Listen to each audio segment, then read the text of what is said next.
Chapter 21। Juice जैसी चीज को संजना पहले तवज्जो भी नहीं देती थी।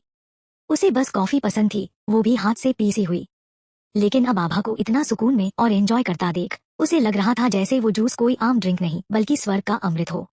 दीदी प्लीज, पहले तुम मुझसे कितना प्यार करती थी। मुझे पता है मुझसे गलतियां हुई हैं, लेकिन क्या तुम मुझे माफ नहीं कर सकती? मैं सच में तुमसे भीख मांग रही हूँ। आभा ने ठंडे अंदाज में जवाब दिया, अगर सिचुएशन उल्टी होती और मैं तुमसे खाने के लिए भीख मांगती, तुमसे कहती कि मुझे बख्श दो, तो तुम मानती?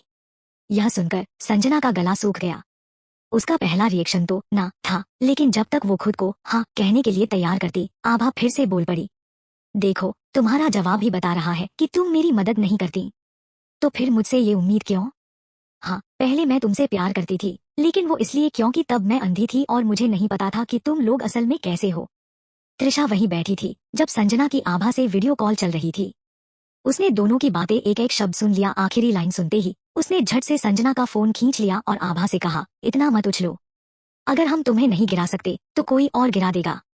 आभा हंसती, किसकी बात कर रही हो? तुम्हारे दोनों भाई या फिर यशवर्धन?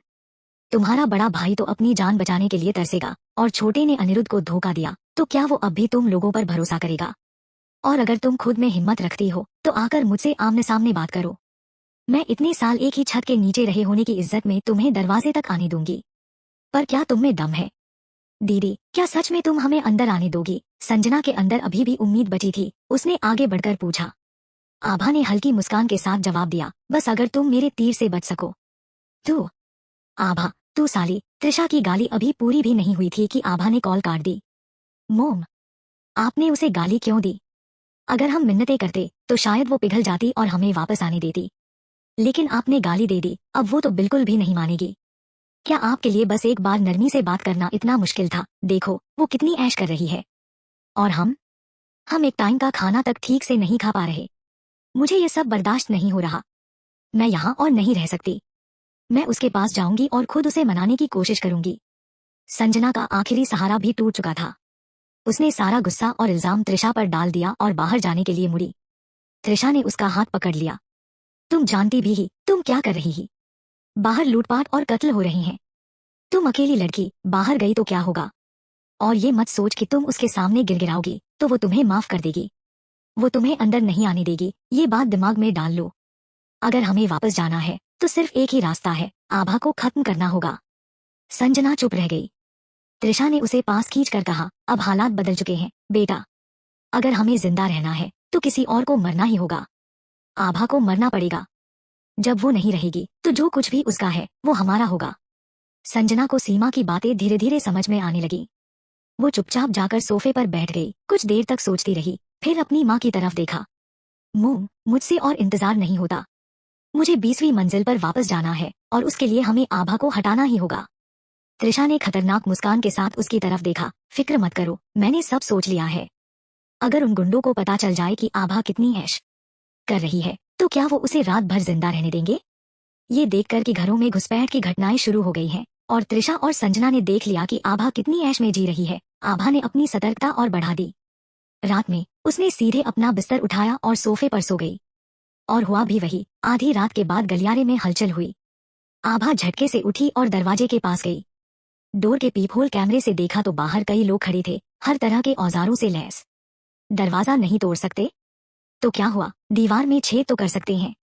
एक बार अंदर घुसने का रास्ता बना लिया फिर सब आसान हो जाएगा। पहले क्लियर कर लेते हैं, अंदर घुसने के बाद जो भी मिलेगा बराबर बराबर बंटेगा। और वो औरत, वो भी सबके हिस्से में आएगी। हाँ हाँ ठीक है, जल्दी काम शुरू करो। बाहर बर्फबारी भले ही रुक गई हो पर टेम्परेचर जानलेवा था।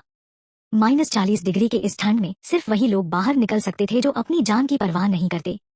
सभी घुसपैठिए सिर से पैर तक ढके हुए थे, मास्क, कैप्स और कपड़ों की मोटी परतों में। कुछ ने अपने पैरों पर लकड़ी की तख्तियां बांध रखी थी तो कुछ ने कपड़ों की कई लेयर्स चढ़ा ली थी। साफ था कि उन्हें पता था कि आभा तीरंदाजी में माहिर है, लेकिन इस बार वे दरवाजा तोड़ने की बजाय सीधा दीवार को निशाना बना रहे थे।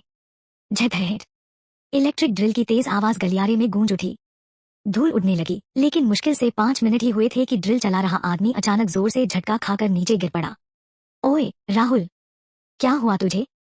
एक बंदा राहुल को उठाने के लिए झुका ही था कि जैसे ही उसका हाथ राहुल को छुआ, उसकी खुद की पूरी बाजू सुन्न पड़ गई। साले, करंट लगा है। ये अंदर क्या बवाल है? धूल धीरे धीरे बैठने लगी और जब सबने उस दीवार पर गौर किया जहां उन्होंने छेद किया था, तो जो देखा उससे उनकी रूह कांप गई। दीवार के अंदर मोटी स्टील प्लेट थी जिसमें उलझी हुई इलेक्ट्रिक वायरिंग फैली हुई थी। अबे, ये फ्लैट है या कोई high security military base? Seriously, कौन अपनी दीवारों में करंट वाला ग्रिड लगवाता है? राहुल, तुझे तो इलेक्ट्रिक चीजों की समझ है, क्या कर सकते हैं? लीडर ने घूरते हुए पूछा। बॉस, पहले हमें इस ग्रिड की बिजली काटनी होगी, लेकिन फिलहाल इसमें करंट दौड़ रहा है और अगर ऐसे ही हाथ लगाया तो सीधे टिकट कट जाएगा। पूरा शहर ब्लैकआउट में था, लेकिन आभा के घर में बिजली थी, वो भी इतनी कि पूरा हाई वोल्टेज ग्रिड चला सके। आखिर ये औरत है कौन? हालांकि जितना शौक उन्हें लगा था, लालच उससे भी ज्यादा था। कुछ भी करके इसे हैंडल करो। अगर ये ठिकाना हमारा हो गया तो अंदर ऐसे ऐसे खजाने मिलेंगे जो तुमने सपने में भी नहीं सोचे होंगे। लीडर की ये बात उन्हें कुछ जमी, और सच्चाई भी थी। अगर आभा के पास इतनी हाई लेवल सिक्योरिटी थी तो इसका मतलब था कि अंदर जरूर कुछ बेशकीमती सामान होगा। अब तो सबके अंदर एक अलग ही जोश भर गया और वे दूसरे एंगल से घर में घुसने का तरीका ढूंढने लगे। लेकिन आभा को अपने घर पर पूरा भरोसा था। इनके औजारों से इस घर को तोड़ने में कम से कम 3 दिन लगेंगे और मुझे नींद खराब करने का कोई मूड नहीं है। तो उसने बिना झिझक अपनी स्पेस स्टोरेज से एक हैंडगन निकाली, सीधे डोर के शूटिंग होल से बाहर निशाना साधा और ठंडी आवाज में बोली, इलेक्ट्रिक शॉक से नहीं डरते? लगता है अब तुम्हें गोली का टेस्ट करना पड़ेगा। यह सुनकर पूरा ग्रुप ठिठक गया और उनके चेहरे सफेद पड़ गए। अंधेरे में चमकती गन बैरल ने उनके रोंगटे खड़े कर दिए। गन? उसके पास गन है? अब तो कईयों के चेहरे से हवाइयां उड़ गईं। तीर या बिजली का झटका तो फिर भी झेला जा सकता था, लेकिन गोली इतनी करीब से मारी तो सीधा दिल के पार। डर की लहर दौड़ गई। जो पहले बड़े शेर बने घूम रहे थे, अब उन्हें अपनी जान के लाले पड़ गए थे। हमने लूटपाट की, लोगों को मारा भी, लेकिन अब हमारी खुद की बारी आ गई है। लीडर, जो अब तक शांत था, गन के बैरल को घूरते हुए बोला, डरो मत, ये नकली है, इससे हमें कोई नुकसान नहीं होगा। सोचो, एक आम लड़की के पास गन कहाँ से आएगी? और अगर आ भी गई तो क्या गारंटी है कि उसमें गोलियां भी होंगी? चैप्टर 22। भारत में तो अमेरिका जैसे कुछ देशों की तरह आम लोग बंदूक नहीं रख सकते थे, तो यहाँ किसी के पास बंदूक होने का सवाल ही नहीं था। यही सोचकर सब निश्चिंत थे। और मान लो अगर आभा के पास सच में असली गन होती भी, तो भी वो एक गोली से सबको खत्म नहीं कर सकती थी। जब तक पहला शिकार वो खुद न बने, तब तक तो ठीक है, बाकी देखा जाएगा। अगर गन असली हुई तो भागने का ऑप्शन तो हमेशा था ही। यही जुआरी वाली मेंटलिटी थी जिसने उन्हें पहले हिचकाया, लेकिन फिर वो दोबारा हरकत में आ गए। आभा ने कॉलेज में मिलिट्री ट्रेनिंग के दौरान असली गन देखी थी, लेकिन तब उसमें नकली गोलियां भरी होती थी। अब वो कोई प्रोफेशनल तो थी नहीं जो एक नजर में बता दे कि उसके हाथ में असली गन है या कोई हाई क्वालिटी डुप्लीकेट। अगर ये नकली हुई तो आज इन लोगों से बचना मुश्किल होगा। लेकिन अब तो एक ही ऑप्शन था, दाव लगाना।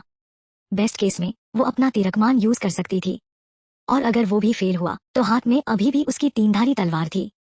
आभा ने एक आदमी पर निशाना साधा और ट्रिगर दबा दिया। धायन। वो आदमी सीधे जमीन पर गिरा। सिर्फ 2 सेकंड बाद ही किसी की दहशत से भरी आवाज गूंजी, अरे, राहुल को गोली लग गई। ये गन असली है। जैसे ही आभा ने गोली चलाई, उस गैंग का लीडर सबसे पहले खुद को साइड में कर चुका था। भले ही वो बार बार चिल्ला रहा था कि ये गन फेक है, लेकिन असली नकली का दाव लगाने की हिम्मत उसमें भी नहीं थी। उस एक चिल्लाहट ने पूरी भीड़ की हालत खराब कर दी। सबके हाथ सिर पर चले गए और वो इधर उधर छिपने की जगह ढूंढने लगे। जो थोड़ी देर पहले मिलकर दरवाजा तोड़ने की कोशिश कर रहे थे, अब हवा की तरह गायब हो गए। आभा ने फिर से गन लोड की। क्लिक। इस आवाज ने बची कुची हिम्मत भी तोड़ दी। भीड़ अफरातफरी में भागने लगी, एक दूसरे को धक्का देते हुए सीढ़ियों की तरफ दौड़ पड़ी। हर किसी को डर था कि अगला शिकार वही न बन जाए। पलक झपकते ही पूरा कॉरिडोर खाली हो गया। आभा ने लंबी सांस ली। ये गोली चलाना जरूरी था। अगर वो एक भी गोली न चलाते तो इन गुंडों को डर कैसे लगता। लेकिन अब उसे और फायर करने का कोई इरादा नहीं था। उसके पास बंदूक तो थी, पर गोलियां लिमिटेड थी। ऐसे घटिया लोगों पर बर्बाद करने का कोई फायदा नहीं। अपनी सुन्न पड़ी बाह को मसाज देते हुए उसने गन वापस अपने स्टोरेज में रख दी। गलत पोजीशन में गोली चलाने की वजह से रिकॉइल ने पूरा हाथ झंझना दिया था।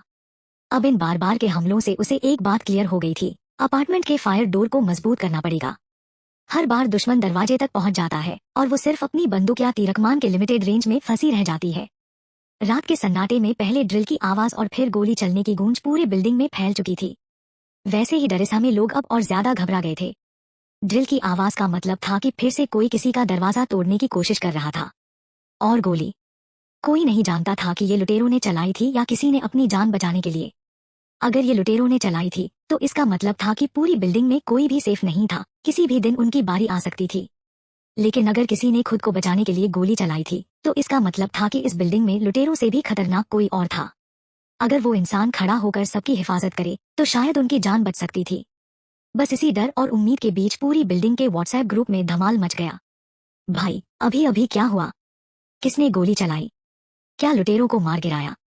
जिनके फोन अभी भी काम कर रहे थे वो ग्रुप में मैसेज भेज रहे थे। जिनके फोन बंद हो चुके थे वो किसी तरह हालात का अंदाजा लगाने में जुटे थे। इस रात किसी ने नींद नहीं ली। सबको बस एक ही बात जाननी थी, सच्चाई क्या है। और दूसरी तरफ जिसने असल में इन लुटेरों को खदेड़ा था नाया, वो चैन की नींद सो रही थी। उसे पता था कि ये लोग अब दोबारा लौटने की हिम्मत नहीं करेंगे। अगली सुबह उसकी नींद तब खुली जब दरवाजे की घंटी लगातार बजने लगी। बाहर खड़ा इंसान बिना रुके बेल पर हाथ मारे जा रहा था, जिसने उसकी नींद पूरी तरह खराब कर दी। अब बहुत हो गया, उसे कुछ करना ही होगा ताकि बिल्डिंग का मेन गेट बंद रखा जा सके, वरना कोई भी ऐरा गैरा उसके दरवाजे तक आ धमकता रहेगा। दरवाजा खटखटा रहा था वैभव। आभा ने तुरंत दरवाजा नहीं खोला। उसने बस अंदर से ही पूछा, क्या काम है? आभा, तुम ठीक हो ना? कल रात हमारी बिल्डिंग में फिर से चोरी हुई है और मैंने तो गोली चलने की आवाज भी सुनी थी। तुम्हारी फिक्र हो रही थी इसलिए चेक करने आ गया, वैभव ने कहा। आभा ने शांति से जवाब दिया, मैं ठीक हूँ। तुमने कल रात गोली की आवाज सुनी थी? पता है किस फ्लोर पे हुआ? वैभव ने फिर पूछा। थोड़ी चिढ़कर आभा बोली, नहीं, मैंने कुछ नहीं सुना। मैं तो आराम से सो रही थी। चलो, तुम ठीक हो, बस यही जानना था। अगर कुछ चाहिए हो तो बता देना, मैं 1701 में हूँ। जब आभा ने और कुछ नहीं कहा तो वैभव धीरे धीरे मुड़ गया। जाने से पहले उसने एक बार और हॉलवे में चारों तरफ नजर दौड़ाई, जैसे कुछ ढूंढ रहा हो। जैसे ही वैभव चला गया, आभा को अचानक याद आया, कल रात तो उसने एक आदमी को गोली मार दी थी। उसके साथियों ने लाश नहीं उठाई थी, तो लॉजिकली बॉडी वहीं होनी चाहिए थी। मगर वैभव तो ऐसे बिहेव कर रहा था जैसे सब नॉर्मल है। जल्दी से वो दरवाजे के पास गई और स्क्रीन पर देखा। हॉलवे पूरी तरह खाली था। न तो बॉडी थी, न खून का कोई निशान। आभा ने दरवाजा खोला और बाहर निकलकर अच्छे से चेक किया। सब साफ सुथरा, जैसे कुछ हुआ ही नहीं। अगर उसे कल रात की यादें इतनी क्लियर न होती और वैभव ने उस इंसिडेंट का जिक्र न किया होता तो शायद उसे खुद पर डाउट होने लगता कि क्या सच में ऐसा कुछ हुआ भी था। क्या उस आदमी के साथियों ने आकर बॉडी हटा दी? पर अगर हटा भी दी तो हॉलवे इतना परफेक्टली क्लीन करना थोड़ा सस्पिशियस नहीं है क्या? उसकी नजर धीरे धीरे अपार्टमेंट 2002 के बंद दरवाजे पर गई। इस अपार्टमेंट से कभी कोई आवाज नहीं आई थी। लगता तो खाली ही था। मगर अगर किसी ने इतनी सफाई से बॉडी हटाई है तो वो और कौन हो सकता है? थोड़ी देर सोचने के बाद आभा धीरे धीरे 2002 की तरफ बढ़ी, देखने के लिए कि अंदर कोई है या नहीं। बस कुछ ही कदम चली थी कि उसके अपार्टमेंट में फोन बज उठा। वो फौरन पलटी। हालांकि आभा ने कभी खुलकर ये नहीं कबूला, नहीं रेसिडेंट्स के ग्रुप चैट में इसका जिक्र किया, पर फिर भी बात फैल ही गई। उसने एक चोर को गोली मार दी थी। पोस्ट अपोकैलिप्टिक दुनिया में, जहां हर दिन चोरी, मर्डर और अटैक आम बात थी, वहां एक गन होना किसी सुपर पावर से कम नहीं था। अब सब लोग उससे दोस्ती करना चाहते थे। उसके घर में शिफ्ट होकर उसकी प्रोटेक्शन में रहना चाहते थे। तब से आभा के फोन पर रिक्वेस्ट और मैसेजेस की बारिश होने लगी थी। मगर आभा ने किसी का जवाब नहीं दिया। 20वीं मंजिल के एंट्रेंस को स्ट्रॉन्ग बनाना जरूरी था, लेकिन उसके पास एक ढंग का लॉक तक नहीं था। और अगर होता भी तो कौन सा ताला 2 मिनट से ज्यादा टिक पाता? उसे बाहर जाकर सामान लाना था। पर क्या करे अगर वो गई और किसी ने घर में घुसने की कोशिश कर दी? अब वो स्पॉटलाइट में थी। सबकी नजरें उस पर थी। इसी उलझन में थी कि तभी एक नोटिफिकेशन आया। यह सुहानी का मैसेज था। इस बार सुहानी का टोन पहले जैसा एरोगेंट नहीं था, बल्कि काफी सॉफ्ट और पोलाइट लग रहा था। सुहानी, आभा, एक डील कर सकते हैं? आभा, तुम्हारे पास ऐसा क्या है जो मुझे इंटरेस्ट करे? सुहानी, मुझे पता है तुम्हारे पास गन है। लोग तुमसे डरते हैं, लेकिन बहुत से लोग तुम पर नजर भी रख रहे हैं। मैं तुम्हें बता सकती हूँ कि कौन तुम्हारे खिलाफ प्लान कर रहा है, बस तुम मुझे प्रोटेक्ट कर लो। आभा, तुमने खुद ही कहा मेरे पास गन है, फिर मुझे डरने की क्या जरूरत? सुहानी, गन से तुम 10 से 20 लोगों को तो संभाल सकती हो, लेकिन अगर 100 लोग आ गए, 200, क्या तुम्हारे पास इतने बुलेट्स हैं? तुम स्मार्ट हो। अगर बिना ज्यादा एफर्ट के खतरे खत्म हो सकते हैं तो क्यों लिमिटेड रिसोर्सेस वेस्ट करने? आभा ने स्क्रीन पर थोड़ी देर तक देखा, फिर हल्की सी स्माइल आई। खेल अब और इंटरेस्टिंग होने वाला था। अब आभा का सबकी नजरों में आने से हो सकती है मुसीबत की शिकार, और किसने की वह लाश गायब जाने के लिए पड़ी ये अगला पार्ट। चैप्टर 23। सुहानी सही थी। उसके पास गोलियां लिमिटेड थी और जब तक बेहद जरूरी न हो वो ऐसी हालत में उन्हें बर्बाद नहीं करना चाहती थी जहां दुश्मन को नुकसान पहुंचाने के साथ साथ खुद का भी नुकसान हो जाए। लेकिन इसका मतलब ये नहीं था कि वो सुहानी के हिसाब से खेलेगी। आभा ने फटाफट अपने फोन पर टाइप किया, मेरे पास कितनी गोलियां हैं इससे तुम्हारा कोई लेना देना नहीं है। मैं तुम्हारे साथ कोई डील नहीं करने वाली। मैं अपनी सुरक्षा के लिए कोई टाइम बम साथ में क्यों रखूं? सुहानी को ऐसा जवाब मिलने की उम्मीद पहले से थी। वो जानती थी कि आभा इतनी आसानी से नहीं मानेगी, इसलिए उसने अपनी चाल बदली। तो ऐसा करते हैं, एक बॉक्स मैगी दे दो, बदले में मैं तुम्हें इनसाइड इन्फो दूंगी। आभा, मुझे तुम पर भरोसा नहीं है। सुहानी को तो जैसे आभा ही उसकी लाइफलाइन लग रही थी, तो उसने फटाक से रिप्लाई किया, एक बार ट्राई तो कर लो। अगर मैंने तुम्हें 3 काम की इन्फो दे दी, फिर देख लेना देना है या नहीं। आभा, 10 पैकेट्स। कुछ सेकंड्स के गैप के बाद सुहानी ने लिखा, डन। आभा के पास वैसे तो मैगी के दर्जनों बॉक्स स्टोर थे।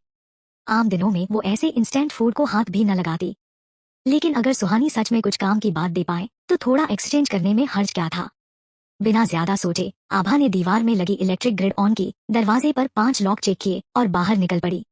जैसे ही वो बाहर निकली, बिल्डिंग 5 यूनिट 1 के वो लोग जो कब से उसकी हर हरकत पर नजर रखे हुए थे तुरंत एक्टिव हो गए और अगला प्लान बनाने लगे। कुछ लोग तो बस उसके पीछे पीछे जाना चाहते थे ताकि उसके इन्फ्लुएंस का फायदा उठा सके, वहीं कुछ की नजर उसके अपार्टमेंट पर थी। 1302 वाले बंदे ने 901 को पटाने की कोशिश की। अब जब आभा घर पर नहीं है तो क्यों न एक टीम बनाकर उसके घर में घुस जाएं? 901 ने माथे पर बल डालते हुए कहा, उसके दरवाजे को तो हमने देखा ही है। ऐसा नहीं है कि चुपचाप जाकर खोल लेंगे। कितनी बार ट्राई किया गया, किसी का काम बना क्या? और ऊपर से उसके पास गन भी है। अगर उसने पकड़ लिया तो बचना मुश्किल है। 1302 वाला बंदा हंसते हुए बोला, डरने का क्या है, चोरी छुपे करेंगे। अगर दरवाजा खोल लिया तो सही, नहीं खुला तो भाग लेंगे। उसे क्या पता चलेगा किसने ट्राई किया था। 901 फिर से सोच में डूब गया। लोग कहते थे कि 2001 में रहने वाले के पास ढेर सारी सप्लाई है, रेड वाइन, कॉफी और क्या क्या। किसका दिल नहीं करेगा ऐसे सामान पर हाथ साफ करने का? लेकिन उस रात की गोलीबारी की आवाज अभी तक दिमाग में गूंज रही थी। रिस्क लेने की हिम्मत नहीं हुई उसे, कहीं आभा के रडार पर न चढ़ जाए। 901 को हिचकिचाता देख 1302 वाला फिर बोला, तेरे घर का सामान कितने दिन चलेगा? ऐसे टाइम में दिमाग से नहीं, दिलेरी से काम लेना पड़ता है। जो ज्यादा दयालु बनता है वही सबसे पहले लुटता है। जिंदा रहना है तो चालाक बनना पड़ेगा। इस बार बात सीधा दिल पर लगी। 901 के घर में बूढ़ी माँ और एक छोटा बच्चा था। ऐसे ही चलता रहा तो या तो भूख से मरेंगे या ठंड से। मुट्ठी भींचते हुए 901 ने फैसला लिया, ठीक है, मैं कुछ लोगों को कॉल करता हूँ। तू देख किस एंगल से घुस सकते हैं। दरवाजा तो नहीं तोड़ सकते और सारा काम आभा के लौटने से पहले करना होगा। 1302 ने कहा, मैं सोच चुका हूँ। अगर दरवाजे से नहीं घुस पाए तो खिड़की से ट्राई करेंगे। क्या वो हर खिड़की पर स्टील प्लेट्स लगाकर बैठी होगी? बात सही थी, पर करना मुश्किल था। बाहर का टेम्परेचर -40 डिग्री से भी नीचे था। जरा सा भी हाथ बाहर रखा तो जम जाएगा। खिड़की से चढ़कर घुसने का मतलब था न सिर्फ ठंड से लड़ना, बल्कि ऊंचाई का डर भी झेलना। लंबी प्लानिंग के बाद आखिरकार एक स्ट्रैटेजी बनी। 902 का बंदा टीम इकट्ठा करने में लग गया और 1302 वाले ने इक्विपमेंट अरेंज करने की जिम्मेदारी ली। आखिर 20 मंजिला बिल्डिंग थी, ये कोई बच्चों का खेल नहीं था। जरा सी भी गलती मतलब सीधा नीचे फर्श पे चपटा। और सबसे बड़ी बात, सब काम इतना चुपचाप करना था कि किसी को भनक तक न लगे। उधर कई लोग अभी भी आभा से सेटिंग जमाने में लगे थे ताकि जरूरत के टाइम उसका सपोर्ट मिल सके। बर्फ बाहर इतनी जम गई थी कि अब तो जांग तक पहुंच गई थी। आभा ने आउटडोर स्कीइंग के लिए बनी स्पेशल जैकेट और बूट्स पहने थे। स्की बोर्ड पर खड़ी होकर आसपास मटेरियल खोज रही थी। पूरा शहर सफेद चादर में लिपटा हुआ था, इतना कि ज्यादातर बिल्डिंग्स तक पहचान में नहीं आ रही थी, सब बर्फ के नीचे दब चुकी थी। काफी देर तक इधर उधर खोजने के बाद आभा ने आखिरकार एक कंस्ट्रक्शन मटेरियल फैक्ट्री का लोकेशन पकड़ ही लिया। तभी उसकी जेब में रखा फोन वाइब्रेट करने लगा। उसने फोन निकाला, एक नजर स्क्रीन पर डाली और होंठों पर हल्की सी स्माइल आ गई। फैक्ट्री पूरी तरह से बर्फ में दब चुकी थी और आभा को एंट्री ढूंढने में काफी मशक्कत करनी पड़ी। फिर उसने क्रोबार से बर्फ हटाते हुए काफी देर तक खुदाई की, तब जाकर कुछ पुरानी लेकिन काम के स्टील प्लेट्स और आयरन शीट्स मिली। जितना काम का सामान था वो उसने अपने पोर्टेबल स्टोरेज में डाल लिया और इधर उधर नजर दौड़ाई। जो फैक्ट्री पहले 2 मंजिला थी, अब वो इतनी दब चुकी थी कि बस छत का थोड़ा सा हिस्सा ही दिखाई दे रहा था। आभा ने दूसरी मंजिल की एक खिड़की को जबरदस्ती खोला और अंदर चली गई, ये देखने के लिए कि शायद कुछ और काम का मिल जाए। जैसे ही वो अंदर उतरी, अचानक कुछ उसके चेहरे की तरफ झपट पड़ा। आभा की रिफ्लेक्सेस तेज थी, वो फुर्ती से साइड में हट गई और बाल बाल बच गई। एक छोटा सा काला सा साया हल्के से जमीन पर उतरा। अगर उसकी चमकती नीली आंखें इतनी अट्रैक्टिव न होती तो आभा शायद उसे ठीक से देख भी न पाती। वो छोटा सा जीवदान दिखाकर अब भी उसे घूर रहा था। तू है क्या, बिल्ली या कुत्ता? आभा ने मजाकिया अंदाज में पूछा। हिस। वो छोटा फुटबॉल अपने पंजे जमीन पर जमाकर हमले की पोजीशन में आ गया। उसकी नीली आंखें आभा को गुस्से में घूर रही थी, जैसे उसके सवाल से ही नाराज हो गया हो। आभा ने उसे इग्नोर किया और चारों ओर देखा। कमरे में सब बिखरा पड़ा था। मशीन के पार्ट्स और इक्विपमेंट जमीन पर फैले हुए थे, जैसे किसी ने पहले ही यहाँ चोरीचकारी कर डाली हो। उफ, एक पुरानी सी स्टील फैक्ट्री, और वो भी पहले ही लूटी हुई। कुछ खास मिलने से रहा, आभा ने सोचा। ज्यादा टाइम वेस्ट न करते हुए वो खिड़की के रास्ते बाहर निकल आई। लेकिन जैसे ही उसने छलांग लगाई, वो छोटा काला जीव भी उसके पीछे पीछे बाहर आ गया। आभा ने पलट कर देखा। अब क्या हुआ?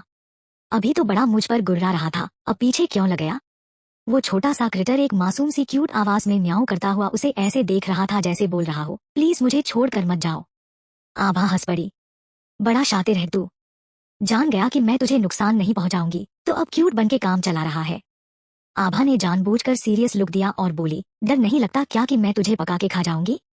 पता नहीं आभा की शक्ल देखकर या उसकी बात समझकर वो छोटा जीव वहीं रुक गया। अब न तो गुस्से में था और न ही क्यूटनेस का ड्रामा कर रहा था। आभा को कभी भी पेट्स रखने का शौक नहीं था, और अब तो वैसे भी सर्वाइवल का मामला था, एक और मुंह पालने का कोई इरादा नहीं था। तो वो मुड़ी और वापस चलने लगी। जैसे ही उसने अपने स्की बोर्ड को जमीन पर रखा, वो छोटा जीव दौड़ता हुआ आया और स्की के ऊपर बैठ गया, उसे निहारते हुए। अभी भी डर नहीं लग रहा कि मैं तुझे सूप बना दूंगी? वो छोटे से क्रिटर ने फिर से एक प्यारी सी म्याऊं की और उसके और करीब सरक आया। आभा ने मन ही मन एक लंबी सांस भरी। लगे रहो, अब तो तुम्हें ही संभालना पड़ेगा। और फिर उसने उस छोटे से जीव को गोद में उठाया और अपने पोर्टेबल स्टोरेज में रख लिया। अभी जल्दी कर, वो बस वापस आने ही वाली है। अरे नहीं हो रहा यार, हाथ जम गए हैं, हिल भी नहीं पा रहा, विंडो तोड़ना तो दूर की बात है। वो आदमी जो सिर से पैर तक ढका हुआ था और बस आंखें ही दिख रही थी, कमर पर बंधी रस्सी के सहारे लटका हुआ ठंड से कांपता हुआ बोला। ऊपर छत पर 901 जमीन पर लेटा हुआ था और उस रस्सी को कसकर पकड़े हुए था। ज्यादा ध्यान न खींचने के लिए उन्होंने छत से नीचे उतरने का तरीका चुना था। इस बिल्डिंग में 25 फ्लोर्स थे, 20 रेजिडेंशियल और 5 और ऊपर के फ्लोर्स। सीधा नीचे उतरने का फासला ज्यादा नहीं था, लेकिन भाई 20वीं मंजिल से लटकना कोई मजाक थोड़ी है। एक गलती और सीधा स्प्लैट। सर्दी ने हालत और खराब कर दी थी। 901 का तो ठंड के मारे आधा शरीर सुन्न पड़ चुका था, लेकिन नीचे लटका हुआ वो बंदा अब भी हिला तक नहीं। अब 901 का पारा चढ़ने लगा था। चैप्टर 24। तुमने उस वक्त कहा था कि तुम संभाल लोगे, और अब घबरा रहे हो? जल्दी से शीशा तोड़, वरना मैं रस्सी छोड़ दूंगा और तुझे नीचे गिरा दूंगा। नीचे लटका हुआ आदमी दुबला पतला था। जब ये डिसाइड हो रहा था कि किसे नीचे जाना चाहिए, उसने खुद ही आगे बढ़कर बोला था कि वो कर सकता है, बस बदले में उसे सामान का थोड़ा ज्यादा हिस्सा चाहिए था। ये काम वैसे भी रिस्की था, तो किसी ने कोई आपत्ति नहीं की। ऊपर से वो सच में सबसे फिट भी था इस काम के लिए। लेकिन अब जब असली टाइम आया तो उसने कहा कि उससे नहीं हो पाएगा। 901 की धमकी से डर के मारे उसने दांत भींचे, हथौड़ा उठाया और एक खिड़की पर जोर से मारा। पर शीशे पर तो खरोच तक नहीं आई, उल्टा झटके से उसका हाथ सुन्न हो गया और हथौड़ा नीचे गिर गया। तू मार क्या रहा है बे?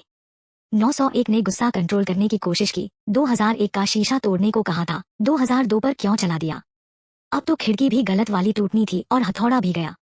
तभी बाहर निगरानी रखने वाले ने अचानक चिल्लाकर कहा, वो वापस आ गई है। 901 के हाथ से रस्सी फिसल गई और नीचे लटका आदमी डर के मारे चिल्ला उठा। 1302 और बाकी 2 लड़के जल्दी से दौड़कर आए और 901 के साथ रस्सी पकड़कर खींचने लगे। इसके बाद सब घबराकर नीचे की ओर भाग गए। आभा अपनी स्नोबोर्ड पर लौट रही थी जब वो सीढ़ियों में कुसुम आंटी से टकरा गई। कुसुम आंटी ने उसे देखते ही बड़े ही फेक गर्मजोशी से हंसते हुए कहा, अरे आभा, वापस आ गई। आभा ने कोई जवाब नहीं दिया, बस अपने स्नोबोर्ड को पकड़ते हुए ऊपर चढ़ने लगी। पहले आभा आंटी ने उसके बारे में पीठ पीछे खूब बातें बनाई थी, बोलती थी कि इसे माँ ने तमीज नहीं सिखाई और कॉलेज ग्रेजुएट होकर भी कोई ढंग की नौकरी नहीं मिली इसे। एक बार तो उनके पोते ने जानबूझकर आभा पर बॉल मारी थी। जब आभा ने उसे डांटा तो कुसुम आंटी उसके घर आकर उल्टा उसे गालियां देने लगी थी। काफी साल बीत चुके थे उस बात को, पर आभा के दिमाग से वो कभी गया ही नहीं। आज उसे इग्नोर करना ही उसके लिए सबसे बड़ी दरियादिली थी। पर कुसुम आंटी को इतनी आसानी से हार मानने का शौक नहीं था। वो फिर चिल्लाई, अरे आभा, सुनो तो, आजकल तो चोरियों की वारदातें बहुत बढ़ गई हैं। हमारे अपार्टमेंट में भी कई घर लुट चुके हैं। तुम्हारे पास तो बंदूक है, क्या तुम हमारी सुरक्षा का जिम्मा नहीं उठा सकती? आभा रुक गई और उसे घूर कर देखा। क्या उम्र बढ़ने के साथ लोगों की शर्म भी कम हो जाती है? कुसुम आंटी को लगा ही नहीं कि उन्होंने कुछ गलत कहा है। वो तो और आगे बढ़ गईं। हम सब एक ही बिल्डिंग के हैं, हमें एक दूसरे की मदद करनी चाहिए। अगर हम सब साथ होंगे तभी तो बाहर के खतरों का सामना कर पाएंगे। मदद करनी चाहिए। आभा ने ठंडी हंसी हंसी। मेरे घर में खाने को कुछ नहीं है, पहले तुम मेरी मदद कर दो।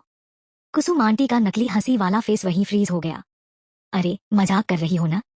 हमारे घर में तो बस हम बूढ़े 2 लोग और एक बच्चा है। तुम्हारी तरह जवान नहीं है कि बाहर जाकर सामान ला सकें। जो थोड़ा बहुत चावल और आटा है उसी से पता नहीं कितने दिन निकालने हैं। आभा हंस पड़ी, पर इस बार ठंडी और कड़वी हंसी थी। तो फिर कैसे इतनी हिम्मत कर ली कि मुझसे सुरक्षा मांगने आ गई? इतना कहकर वो सीढ़ियां चढ़ती चली गई। जैसे ही वो ऊपर गई, कुसुम आंटी ने गुस्से में थूक फेंका और बड़बड़ाती हुई गाली दी। 20वीं मंजिल पर पहुंचते ही आभा के फोन पर सुहानी का मैसेज आ गया। अब तो यकीन हो गया ना? आभा ने दरवाजा खोला, जैकेट उतारी और थोड़ा आराम करने के बाद जवाब दिया। सिर्फ कोई तुम्हारे घर घुस रहा है कह देने भर से तुम्हें लगा कि ये कोई काम की जानकारी है। तुम खुद को कुछ ज्यादा ही समझ रही हो। Deal cancel. फिर आभा ने फोन साइड में रखा, पानी पिया और फिर घर के कोने कोने की जांच की। खिड़की, दरवाजा, दीवार सब चेक किया कि कहीं कोई गड़बड़ तो नहीं। सब ठीक लगा तो वो लंच तैयार करने लगी। फ्रिज खोला तो उसमें रखा मांस देखकर उसे याद आया कि आज वो एक नया मेंबर भी लेकर आई है। उसने कभी अपनी स्टोरेज में कोई जिंदा चीज नहीं रखी थी। कहीं दम घुट के मर तो नहीं गया? आभा तेजी से स्पेस में घुसी और चेक किया। वो छोटा सा क्रिएचर एक डाउन जैकेट में गोलमटोल होकर सो रहा था। एक लंबी सांस छोड़ते हुए आभा ने उस काले फजी से जीव को उठाया और बाथरूम में ले गई। तुम पूरे कोयले का टुकड़ा दिखते हो। अब से तुम्हारा नाम कुकू। छोटे से जीव ने हल्की सी क्यों क्यों करके प्रोटेस्ट किया। आभा ने उसकी नाराजगी इग्नोर मारी और बार बार उसे कुकू बुलाने लगी, फिर पानी चला के उसका नहाना सेट करने लगी। इसी बीच सोफे पर रखा उसका फोन फिर बजा। यह सुहानी का मैसेज था। पहले तो आभा को लगा था कि ये कोई पूरी तरह काला बिल्ली या डॉगी होगा, लेकिन नहाने के बाद वो असल में सफेद निकला और ऐसा दिख रहा था जैसे किसी ने बिल्ली और डॉगी को मिलाकर नया वर्जन बना दिया हो। तुम आखिर हो क्या? आभा ने उसका फर सुखाते हुए पूछा। बिल्ली कुत्ते का मिक्स। कुकू ने गुस्से में लंबी हूंक भरी। बिल्ली और कुत्ते का मिक्स? ये तो हद ही हो गई। सिर्फ आधे दिन में ही आभा को कुकू के मूड समझ में आने लगे थे। उसने हल्के से कुकू की पीठ थपथ पाई और जब लगा कि वो सूख गया है तो हेयर ड्रायर रखकर उसे जमीन पर छोड़ दिया। जाओ अब खुद खेलो, मुझे खाना बनाना है। आभा बाथरूम से निकली और किचन में चली गई। उसने रेस्टोरेंट से लाई 3 डिशेस दोबारा गर्म की और एक छोटा सा चावल का पॉट स्टीम कर दिया। वो अभी कुकू के लिए खाना सर्व कर ही रही थी कि डोरबेल बजी। आभा ने आईब्रो चढ़ाकर दरवाजे की तरफ देखा, लेकिन उठी नहीं। जाहिर था वैभव होगा, पर डोरबेल बस एक बार बजी और फिर नहीं बजी। वैभव का नेचर उसे पता था, अगर वो होता तो दरवाजा खुलवाने तक हार नहीं मानता। अब शक हुआ। आभा ने चम्मच रखी और उठकर देखने गई। बाहर एक लंबा चौड़ा बंदा खड़ा था, पर यह शॉकिंग नहीं था। शॉकिंग ये था कि ये वही आदमी था जिससे वो मॉल बिल्डिंग में टकराई थी, वही जिसने अनिरुद्ध को एक झटके में जमीन पर पटक दिया था। अब ये यहाँ क्या कर रहा था? कहीं कुछ चुराने तो नहीं आया? अनाया एकदम अलर्ट हो गई। उसने स्पेस से गन खींची और दरवाजे के पीछे से बोली, क्या चाहिए? आदमी पूरी शांति से बोला, मैं 2002 में रहता हूँ। ऊपर से किसी ने तुम्हारी खिड़की तोड़ी थी और वो मेरे घर पर गिरी। हो तो ये पैसे लेने आया है। रुको, इसने कहा कि ये 2002 में रहता है। आभा को सच में झटका लगा। उसने सोचा वहां सच में कोई रहता है। ओह सॉरी, पर ये मेरी प्रॉब्लम नहीं है। जिसने खिड़की तोड़ी उससे जाकर पूछो, वो सीधे बोली। आदमी वैसे ही शांत खड़ा रहा। बस बता रहा था, यहाँ बहुत ड्रामा हो रहा है, इसलिए मैं बाहर का दरवाजा सील करने वाला हूँ। आभा वैसे भी अनजान लोगों को लेकर बहुत सतर्क थी। इसका दावा था कि ये उसका पड़ोसी है, पर वो ये चेक करने का रिस्क नहीं लेने वाली थी। ये आदमी डेंजरस है। अगर उसने दरवाजा खोला तो क्या पता अंदर घुस आए। वैसे भी आभा ने इसे कभी 2002 में आते जाते देखा नहीं था। जो मर्जी करो, मुझे फर्क नहीं पड़ता। आदमी ने और कुछ नहीं कहा। वो सीधे 2002 में चला गया। तो सच में ये वहीं रहता है, पर ये यहाँ आया कब, उसे तो कभी पता ही नहीं चला। इसी बीच सुहानी ने कोई जवाब न मिलने पर वीडियो कॉल ठोक दी। आभा डाइनिंग टेबल पर लौटी और कॉल रिसीव की। आभा, तुम्हारा प्रॉब्लम क्या है? हम दोनों ने ये डील पक्की की थी, अब कैसे पीछे हट सकती हो? आभा ने मजे से हंसी। लगता है तुम्हें मेरी बात अच्छे से समझ नहीं आई। चलो क्लियर कर देती हूँ, तुम्हारी दी हुई इन्फो के बदले में मैं 3 पैकेट इंस्टेंट नूडल्स भी नहीं दूंगी। मैंने तुम्हें दूसरा मैसेज भेजा था, पढ़ा नहीं? सुहानी झल्लाई। आखिर कौन है 2002 में रहने वाला सदस्य जिसका अभी तक किसी को नहीं पता? जाने के लिए पढ़ी ये अगला पार्ट। चैप्टर 25। आभा ने आखिरकार नोटिस किया कि सुहानी ने उसे पहले एक मैसेज भेजा था जो उसने देखा ही नहीं था। उस मैसेज में सुहानी ने बताया था कि सुबह उसके घर की खिड़की तोड़ने के प्लान में कौन कौन शामिल था। आभा ने जवाब दिया, ये बस ठीक ठाक काम का है। अगर अगली बार फिर से तुमने मुझे बेवकूफ बनाने की कोशिश की तो मैं ये डील वहीं खत्म कर दूंगी। ये ठीक नहीं है। अगर ठीक नहीं लग रहा तो डील मत करो। मैंने कोई जबरदस्ती थोड़ी की है। सुहानी ने गुस्से में दांत भींचे और बोली, मेरे पास 2 और खबरें हैं। मैं बता दूं, फिर तुम मुझे मेरा सामान दोगी? पहले सुनते हैं तुम्हारे पास बताने लायक है भी कुछ या नहीं, आभा ने कहा। सुहानी ने गहरी सांस ली और बोली, जिस गैंग ने उस रात तुम्हारे घर में घुसकर चोरी करने की कोशिश की थी उन्हें तुम्हारी सौतेली माँ ने भेजा था। वो लोग हमारे बिल्डिंग के नहीं थे। गैंग लीडर अनिरुद्ध के दोस्त को जानता था। और दूसरी खबर, वैभव और अनिरुद्ध की ट्यूनिंग भी काफी अच्छी है। कुकू ने अपने बर्तन का सारा मीट खा लिया था, लेकिन आभा ने जो सब्जियां मिक्स की थी उन्हें उसने बर्तन के किनारे छोड़ दिया। वो बार बार आभा की तरफ देख रहा था, लेकिन आभा फोन पर बिजी थी। जब कुकू से रहा नहीं गया तो सीधा छलांग लगाकर उसकी गोद में कूद गया। आभा चौंक गई और उसके टेबल पर रखा फोन नीचे गिर पड़ा। अगर फिर से इस तरह डराया ना तो उठा के बाहर फेंक दूंगी, समझे? कुकू ने मासूमियत से अपनी पूंछ हिलाई, जैसे उसे कुछ समझ ही नहीं आया। हालांकि आभा ने उसे धमकी दी थी, लेकिन फिर भी उसने टेबल से मीट की प्लेट उठाई और उसका आधा हिस्सा कुकू के बर्तन में डाल दिया। वीडियो कॉल के दूसरी तरफ सुहानी ये सब गौर से देख रही थी। उसने उस अजीब से जानवर को देखा जो पूरी तरह कुत्ता भी नहीं लग रहा था और बिल्कुल बिल्ली भी नहीं था। उसने ये भी देखा कि आभा के टेबल पर 2 नॉनवेज डिशेज और एक वेज डिश रखी थी और देखते ही उसके मुंह में पानी आ गया। तो अफवाहें सच थी। आभा सच में बहुत लग्जरी लाइफ जी रही थी। वो जो चिकन की प्लेट थी वो 1-8 रेस्टोरेंट की स्पेशल डिश थी जिसकी एक प्लेट सैकड़ों में आती है। और उसने बिना सोचे समझे आधी प्लेट एक जानवर को दे दी। सुहानी का जलन से बुरा हाल हो गया। लेकिन सिर्फ जलने से कुछ हासिल नहीं होगा, ये उसे पता था। उसे पहले आभा का भरोसा जीतना था, उसे बेफिक्र करना था। और फिर धीरे धीरे उसकी पूरी दुनिया छीन लेनी थी।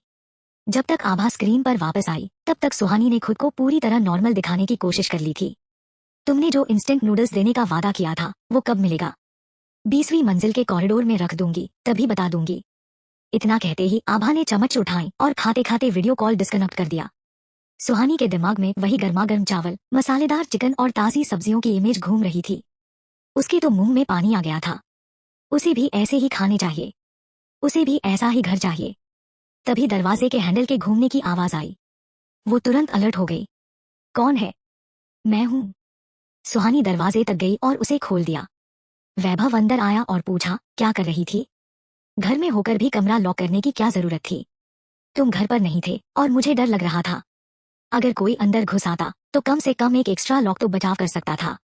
वैभव ने सुहानी के माथे पर हल्की सी किस की और कहा, इतना मत सोचो, छोड़, हमारी बिल्डिंग अभी तक सेफ ही है। कहाँ गए थे? इतना टाइम क्यों लगा? सुहानी ने पूछा। वैभव थोड़ा रुका, फिर धीमी आवाज में बोला, याद है ना, हमारे बिल्डिंग के कुछ लोग आभा के घर की खिड़की तोड़ना चाहते थे जब वो बाहर गई थी। तो सीन क्या हुआ? वो गलत खिड़की पर वार कर बैठे। 2002 वाले फ्लैट की खिड़की पे हथौड़ा चला दिया। और तुम सोचो आगे क्या हुआ? क्या हुआ? वैभव हल्का सा हंसा। एक हथौड़ा पड़ा और 2002 की खिड़की पर एक खरोंच तक नहीं आई। लेकिन जिसने मारा उसका हाथ सुन्न हो गया। 2002 में कोई रहता है? वैभव ने कंधे उचकाए, पता नहीं। ऑनर्स ग्रुप में कोई जिक्र नहीं है और जितना सुना है किसी ने भी 2002 के रहने वालों को नहीं देखा। सुहानी की आंखें चमक उठी। तो क्या हम 2002 में शिफ्ट कर सकते हैं? अगर उसकी खिड़कियां इतनी मजबूत हैं तो दरवाजा भी तगड़ा ही होगा। और आभा के साथ एक ही फ्लोर पर रहेंगे तो हमारी सेफ्टी भी पक्की हो जाएगी। वैभव ने पहले ही इस ऑप्शन पर सोचा था। और अकेला वो ही नहीं, जो भी जानता था कि 2002 की खिड़कियां स्टील जितनी मजबूत हैं, वो वहां शिफ्ट होने का सपना देख रहा था। पहले खाना बना लेते हैं। इस पर अच्छे से सोचना पड़ेगा, उसने कहा। सब्जी और मीट खत्म हो गया। अब सिर्फ चावल खाएंगे? सुहानी ने पूछा। इतनी जल्दी? मैंने तो परसों ही आधा बैग चावल लाकर रखा था। सुहानी की आंखें सिकुड़ गईं। उसने गुस्से में कहा, क्या तुम ये कह रहे हो कि मैंने तुम्हारे पीछे से छुपकर एक्स्ट्रा खा लिया? अरे ऐसा कुछ नहीं कह रहा, वैभव जल्दी से बोला। बस अब चीजें मुश्किल हो रही हैं, हमें अपना राशन बचाकर रखना होगा। सुहानी को आभा के खाने की प्लेट्स याद आ गईं और फिर अपना नसीब।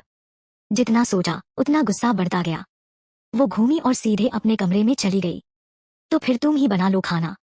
कहीं तुम्हारा अनमोल राशन बर्बाद न हो जाए। वैभव के पास जो भी राशन था वो सिर्फ किचन तक सीमित नहीं था। उसने कुछ स्टॉक बाहर भी छुपा कर रखा था। आखिर इंसान स्वार्थी ही होता है। भले ही वो और सुहानी रिलेशनशिप में थे, लेकिन उसे सब कुछ बताने का कोई मूड नहीं था। उसके पास बैकअप प्लान्स थे, एक नहीं कई। और जैसे वो पूरी तरह सुहानी पर डिपेंड नहीं था, वैसे ही सुहानी ने भी सिर्फ उस पर भरोसा करने की गलती नहीं की थी।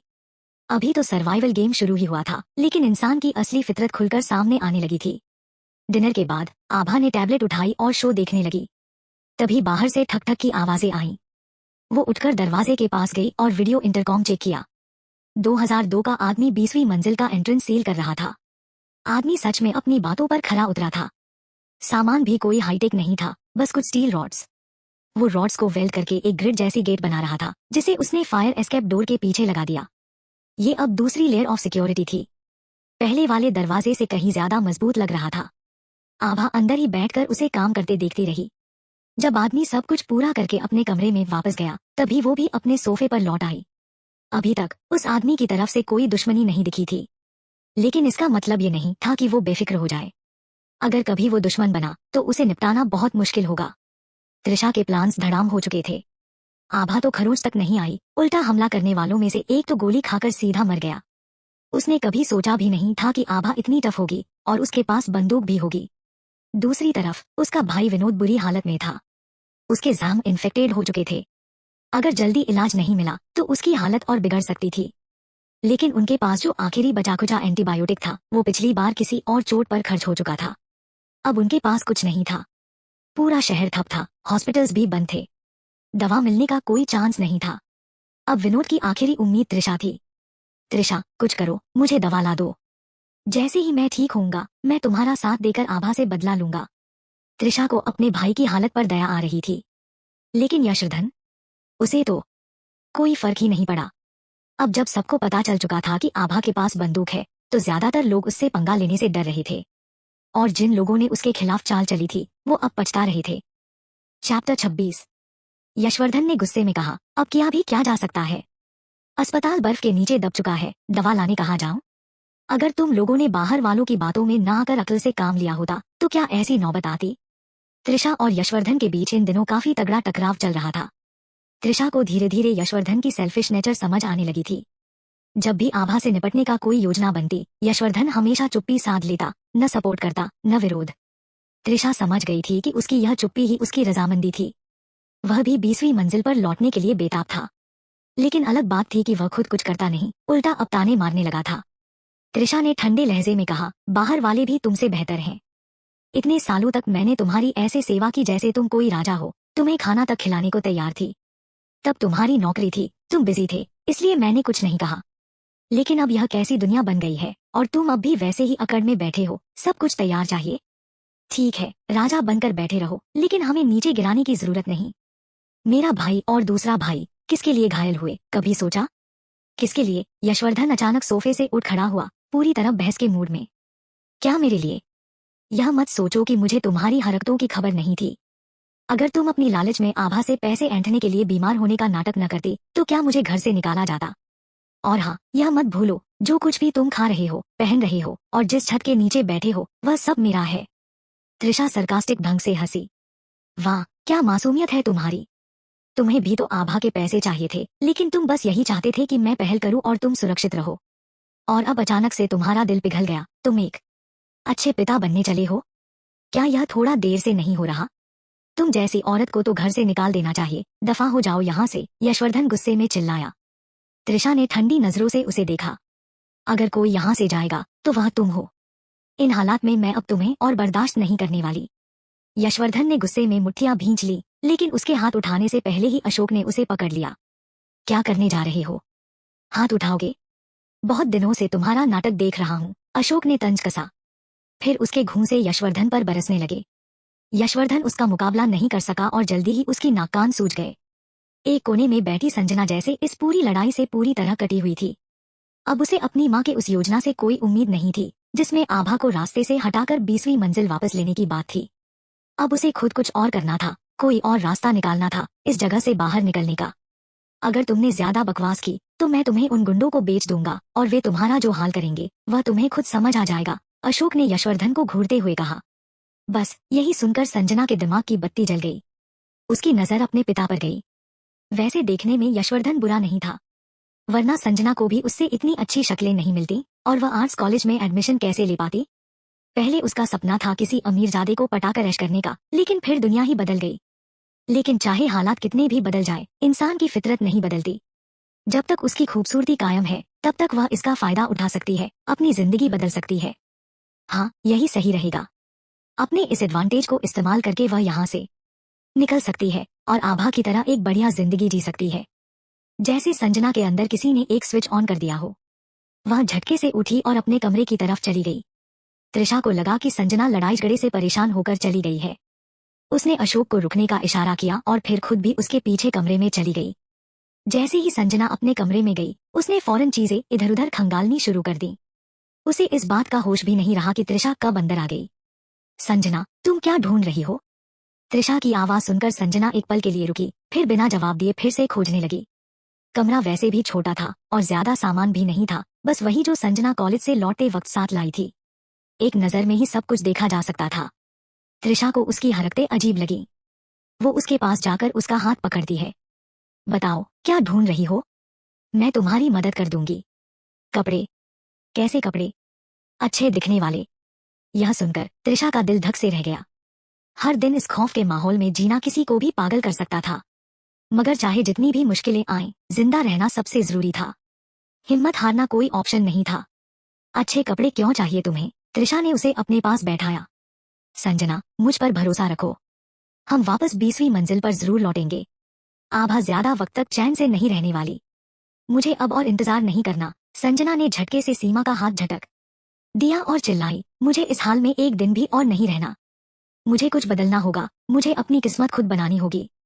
फिर उसने बिस्तर से एक काले रंग की सिल्की ड्रेस उठाई और पहनने के लिए तैयार हो गई। वो ड्रेस पहले उसके विंटर जैकेट के अंदर पहनी जाती थी, स्टाइलिश और क्लासी। मगर इस कड़कड़ाती ठंड में ऐसे दिखावटी कपड़े किसी काम के नहीं थे। जब दो दो जैकेट पहनने के बाद भी ठंड लग रही हो, तो स्टाइल से पहले सर्वाइवल जरूरी होता है। त्रिशा ने झट से ड्रेस उसके हाथ से छीनकर एक तरफ फेंक दी और गुस्से से बोली, आखिर किस सोच के साथ बदलाव लाने की बात कर रही हो? क्या तुम्हें जरा भी अंदाजा है कि बाहर निकलने के बाद तुम्हें किन हालात का सामना करना पड़ेगा?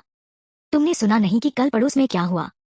लोग अपने घरों में छुपे बैठे हैं अपनी जान बचाने के लिए, और तुम हो कि तैयार होकर बाहर निकलना चाहती हो?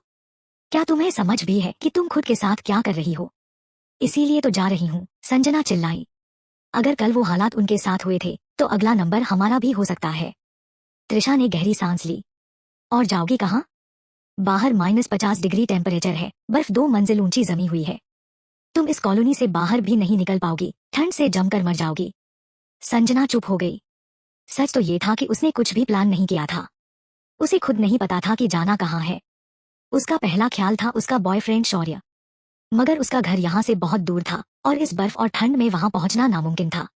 वैसे भी शौर्य के पास पहले से ही बहुत सी लड़कियां थीं।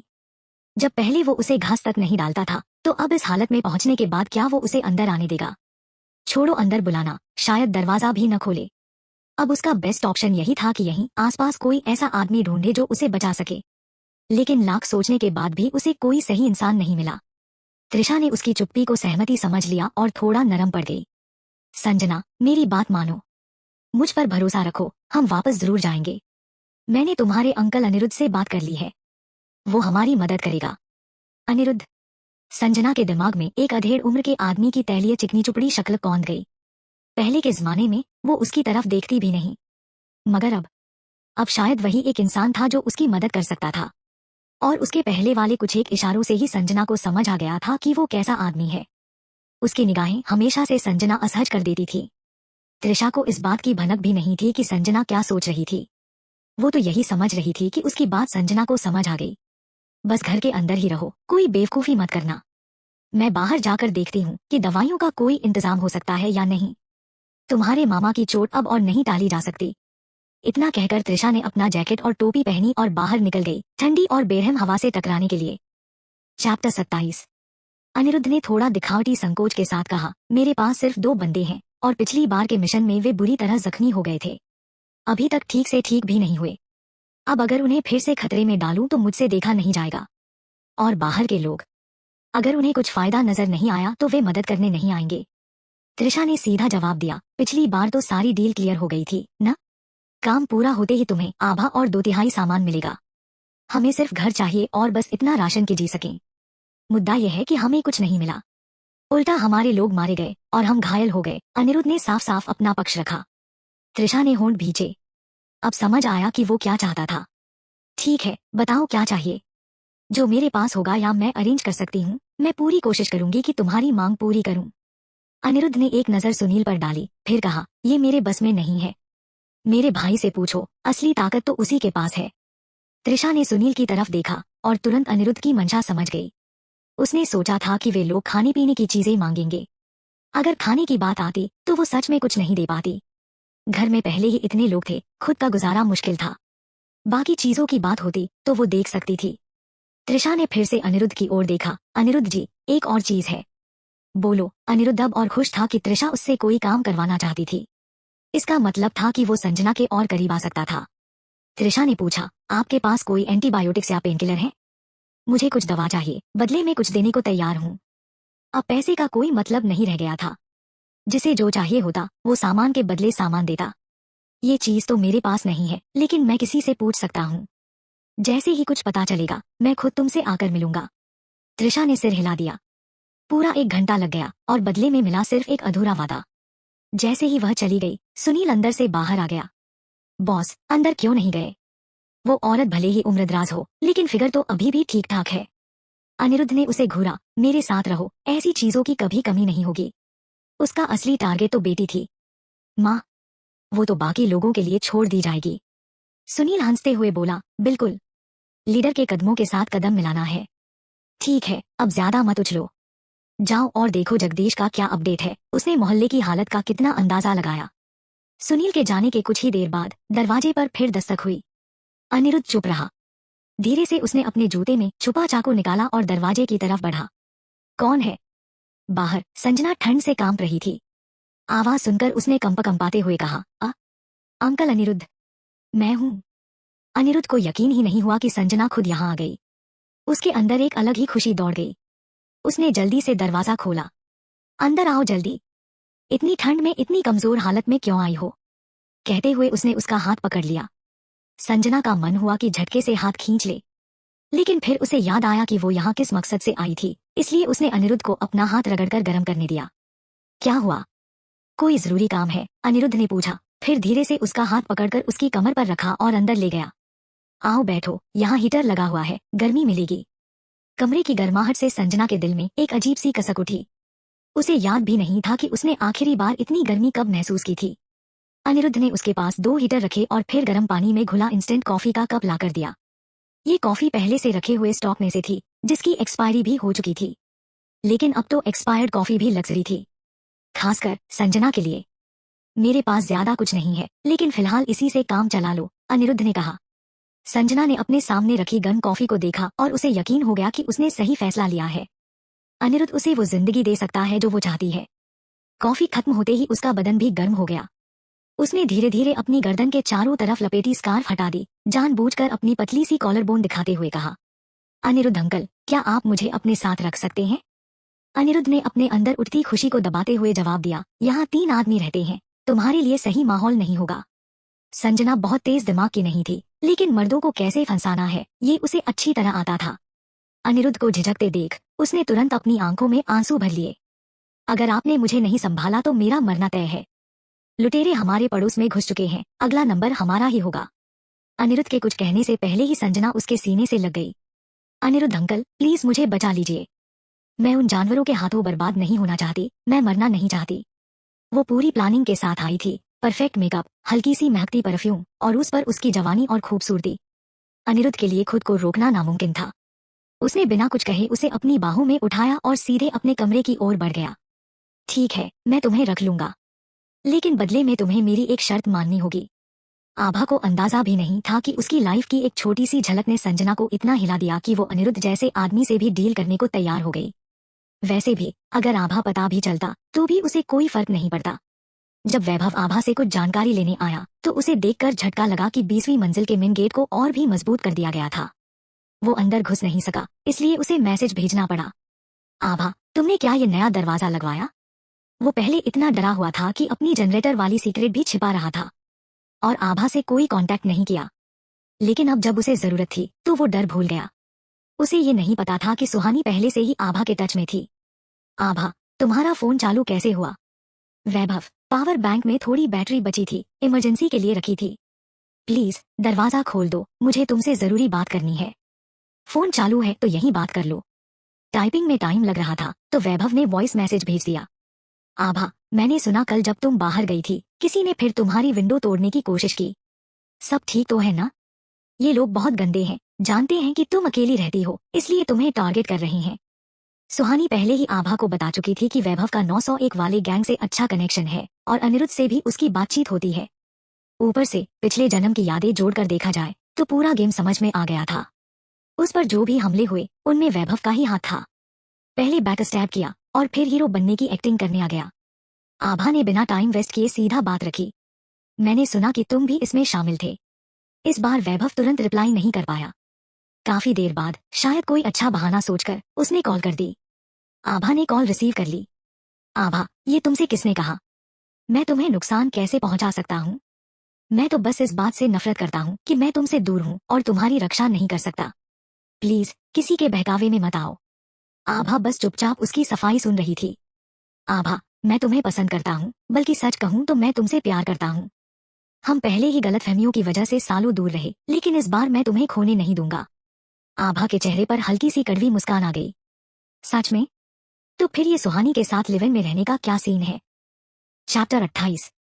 क्या उसने तुमसे यह कहा? वैभव की आवाज में ज्यादा उतार चढ़ाव नहीं था, लेकिन अगर आभा उसका चेहरा देख पाती तो उसे उसकी आंखों में उतरती गहरी गंभीरता साफ नजर आ जाती। आभा ने सीधे जवाब देने के बजाय एक हल्का सा तंज कसा। जो लोग एक वक्त के खाने के लिए किसी के साथ मिल सकते हैं वे किसी और के लिए तुम्हें भी बेच सकते हैं।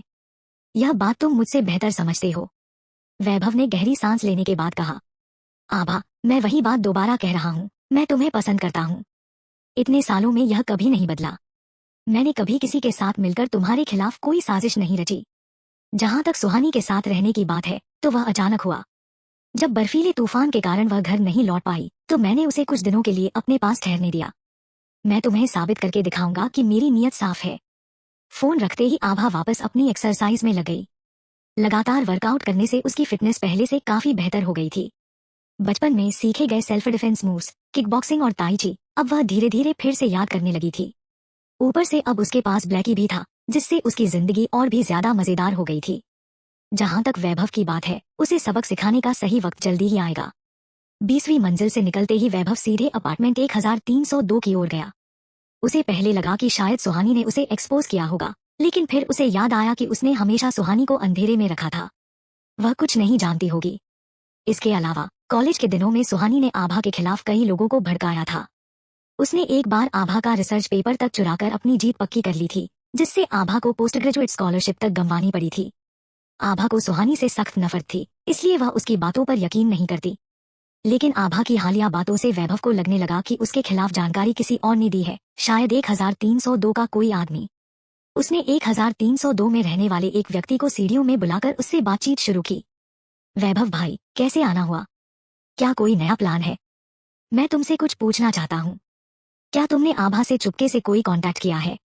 1302 का वह आदमी थोड़ी देर के लिए झिझक गया, लेकिन फिर जल्दी से जवाब दिया। नहीं भाई, मैं तो उसकी शक्ल तक नहीं जानता। मैंने कभी उससे मुलाकात भी नहीं की, तो उससे चुपके से बात करने का सवाल ही नहीं उठता। वैभव ने उसकी आंखों में देखा, यह परखने के लिए कि वह झूठ बोल रहा है या सच। भाई, क्या हुआ? क्या उसने तुम्हें कोई परेशानी दी है? वैभव ने अपनी नजरें फेर ली और शांत लहजे में कहा, नहीं, कुछ नहीं। मैं चलता हूँ। वैभव हमेशा से सतर्क था। जब भी उसने लोगों को आभा के खिलाफ भड़काया, उसने खुद कभी सामने आकर कोई आदेश नहीं दिया। वह सिर्फ लोगों के सामने लालच रखता था ताकि वे खुद जोखिम उठाएं। 901 गैंग का लीडर केवल एक दिमागी रूप से कमजोर लेकिन शारीरिक रूप से ताकतवर आदमी था। वैभव को लगा कि वह उसे धोखा देने वालों में शामिल नहीं होगा। लेकिन 1302 का व्यक्ति? वह वैभव से 2 साल छोटा था और उसकी सोच भी कुछ कुछ उसी जैसी थी। इसलिए सबसे पहला शक उसी पर गया। वैभव के जाने के बाद 1302 का वह आदमी कुछ देर सीढ़ियों में रुका, फिर वापस अपने फ्लैट में चला गया। जब तुम किसी खूंखार जानवर से सौदा करते हो तो यह उम्मीद भी रखनी चाहिए कि वह कभी भी पलटकर तुम्हें नुकसान पहुंचा सकता है। बस वैभव नहीं लगा था कि यह दिन इतनी जल्दी आ जाएगा। जब 901 के लोगों ने गलती से आभा का नहीं बल्कि 2002 नंबर वाले अपार्टमेंट का शीशा तोड़ दिया, तब लोगों को यह समझ आ गया कि 2002 भी उतना ही मजबूत था जितना आभा का घर। अब इस पर कई लोगों की नजरें थी। लुटेरे सोच रहे थे कि अगर वे 2002 पर कब्जा जमा लें तो फिर 2001 यानी आभा का अपार्टमेंट भी उनके लिए आसान शिकार बन जाएगा। वहीं बिल्डिंग 5 यूनिट 1 में रहने वाले आम लोग दूसरी योजना बना रहे थे। अगर वे किसी तरह 2002 में रहने का मौका पालें तो उनके पड़ोसी आभा होंगी, जिसका मतलब होगा सुरक्षा। फिर उन्हें हर वक्त डकैती या हमले का डर नहीं सताएगा। इसलिए धीरे धीरे 20वीं मंजिल पर लोगों की भीड़ जमा होने लगी, लेकिन सबको वही सख्त बंद दरवाजे मिले जिन्हें खोलना नामुमकिन था। इस बीच जो लोग पिछली बार आभा के अपार्टमेंट की बाहरी दीवार पर चढ़ने की कोशिश कर रहे थे, वे पूरी तैयारी के साथ लौटे। उन्होंने अच्छी तरह से प्लानिंग कर ली थी। इस बार वे दरवाजे को तोड़ने की कोशिश नहीं करने वाले थे। वे सीधे 2002 के अपार्टमेंट को डायनामाइट से उड़ाने की तैयारी कर रहे थे। बिल्डिंग का एंट्रेंस अपार्टमेंट 2002 के लोगों ने स्टील पाइप से वेल्ड करके इतना मजबूत कर दिया था कि उसे तोड़ना नामुमकिन सा हो गया था। बड़ी बड़ी बोल्ट कटर से आधे दिन तक मेहनत करने के बाद भी एक भी पाइप नहीं कटा। गंजे लीडर का पारा चढ़ गया। मैंने कहा था कि ढंग के टूल्स लेकर आओ और तुम बस यही उठा लाए। बॉस टेंशन मत लो, हम एक एक चीज ट्राई कर रहे हैं। बोल्ट कटर से नहीं हो रहा तो हमारे पास कटिंग मशीन और इलेक्ट्रिक सॉ भी है। कटिंग मशीन, इलेक्ट्रिक सॉ और ये बैटरी चार्ज करने के लिए बिजली क्या हवा से आएगी? गंजे लीडर ने गुस्से में अपने आदमी को एक लात मारी, लेकिन कोशिश करने से मना नहीं किया। एक लड़का कटिंग मशीन लेकर आगे आया, बैटरी पैक से कनेक्ट किया और काम शुरू करने ही वाला था कि बाहर का शोर अब इतना बढ़ चुका था कि आभा उसे इग्नोर करना भी चाहती तो नहीं कर सकती थी। जैसे ही उसने अपना धनुष और तीर तैयार किया, बाहर से एक जोरदार चीख सुनाई दी। वो झट से दरवाजे के पास गई और झांक कर देखा। अपार्टमेंट 2002 का आदमी पहले ही बाहर निकल चुका था। उसके हाथ में एक बेसबॉल बैट था और बस कुछ ही वार में उसने बाहर खड़े लोगों को हिलाकर रख दिया। तुम 2002 में रहते हो? उनमें से एक लड़का घबराया। अगर अपनी जान प्यारी है तो दफा हो जाओ। इन लोगों ने सोचा था कि 2002 खाली पड़ा है और आसानी से कब्जा कर लेंगे। उन्हें क्या पता था कि वहां कोई ऐसा आदमी मिलेगा जो मौत का पैगाम लेकर खड़ा है। और उसकी आंखें उनके लीडर से भी ज्यादा खतरनाक लग रही थी। इतनी मेहनत और तैयारी के बाद भी दरवाजे के अंदर घुसने का मौका नहीं मिला। अब हार मान लेना नामुमकिन था। गंजे लीडर ने दहाड़ते हुए कहा, फोकस करो, हम यहाँ किस लिए आए हैं मत भूलो। पिछली बार जब आभा ने गोली चलाई थी तब ये सब डरकर भाग गए थे। इस बार ये पूरे इंतजाम के साथ आए थे, केवल बम ही नहीं बल्कि डिफेंस के लिए भी तैयारी कर रखी थी। जब तक आभा उनके सिर पर नहीं मारेगी तब तक इन्हें कोई खास नुकसान नहीं होगा। उन्होंने अपनी कैप्स के अंदर मेटल प्लेट्स तक डाल ली थी। बेशक 2002 का आदमी खतरनाक लग रहा था, लेकिन भला वो गन से भी खतरनाक हो सकता था। गैंग ने खुद को 2 टीमों में बांट लिया। एक टीम 2002 के आदमी से निपटेगी, जबकि दूसरी स्टील पाइप्स काटने का काम जारी रखेगी। आभा को समझ आ गया कि चाहे उसे अच्छा लगे या न लगे, फिलहाल वो और 2002 वाला आदमी एक ही साइड में थे। अगर ये लोग घुस गए तो उसका भी बचना मुश्किल होगा। उसने धनुष उठाया और दरवाजा खोलकर बाहर निकल आई। उसका कुत्ता कुकू भी उसके पीछे आ गया। अब वो 2002 के आदमी वेदांत के ठीक बगल में खड़ी थी, लेकिन दोनों के बीच करीब 1 मीटर का फासला था। अभी वे टीममेट्स जरूर थे, लेकिन अनजान भी, इसीलिए दूरी बनाए रखना ही समझदारी थी। वेदांत को कोई हैरानी नहीं हुई कि आभा बाहर आ गई, बल्कि वेदांत को आभा का सही दूरी बनाए रखना पसंद आया। उसे भी किसी अजनबी के ज्यादा करीब खड़े होने की आदत नहीं थी। दोनों ने बिना एक भी शब्द बोले, बिना एक भी नजर मिलाए, एक साथ अटैक कर दिया। वेदांत ने बेसबॉल बैट ऐसे घुमाया जैसे किसी मेले में हिट टारगेट गेम खेल रहा हो, और आभा ने धनुष तान लिया। जैसे ही वेदांत ने पहला वार किया, उसे कुछ अजीब महसूस हुआ। इनके कपड़ों के अंदर कुछ भरा हुआ है, वेदांत ने कहा। आभा ने झट से निशाना ऊपर किया, सीधा उनकी आंखों पर। साथ में लड़ने का ये एक्सपीरियंस नया था, लेकिन बुरा नहीं था। अगर उसने पहला तीर शरीर पर मारा होता तो बेकार चला जाता। उसने बिना समय गंवाए तीर छोड़ा। तीर सीधे कटिंग मशीन चला रहे आदमी की आंख में जा धंसा। 20वीं मंजिल का कॉरिडोर उसकी चीखों से गूंज उठा। लेकिन इस बार गैंग हार मानने नहीं आई थी। वे हर हाल में इस लड़ाई को अंजाम तक पहुंचाने वाले थे। गंजे लीडर ने गुस्से से दहाड़ते हुए चिल्लाया, बड़ी बंदूकें निकालो। चैप्टर 29। एक तेज धमाके की आवाज गूंजी और कोई चीज अंदर फेंकी गई। आभा ने अभी देखा भी नहीं था कि वो क्या था, लेकिन वेदांत, जो इस तरह की आवाजों के लिए अलर्ट रहता था, तुरंत समझ गया। जब वो आभा को पकड़कर साइड खींचने वाला था, एक सफेद परछाई बिजली की तरह दौड़ी। पल भर में वो चीज जो उनकी तरफ आई थी उल्टी वहीं लौट गई और बाहर एक जबरदस्त ब्लास्ट हुआ। चीखें गूंज उठीं, बारूद की तीखी गंध हवा में फैल गई। धुएं के बीच आभा ने देखा कुकू उन लोगों के बीच कूद रहा था जो धमाके में बच गए थे। कुछ ही सेकंड में हर किसी का चेहरा छलनी हो चुका था। कुकू के पंजों ने अपना कमाल दिखा दिया था। जो मर चुके थे वो वहीं पड़े थे, जो जख्मी थे वो दर्द से कराह रहे थे, और बाकी उन्हें अपनी जान बचाने के अलावा कुछ और नहीं सूझ रहा था। कुकू वापस आओ। जैसे ही भगदड़ मची आभा ने आवाज दी।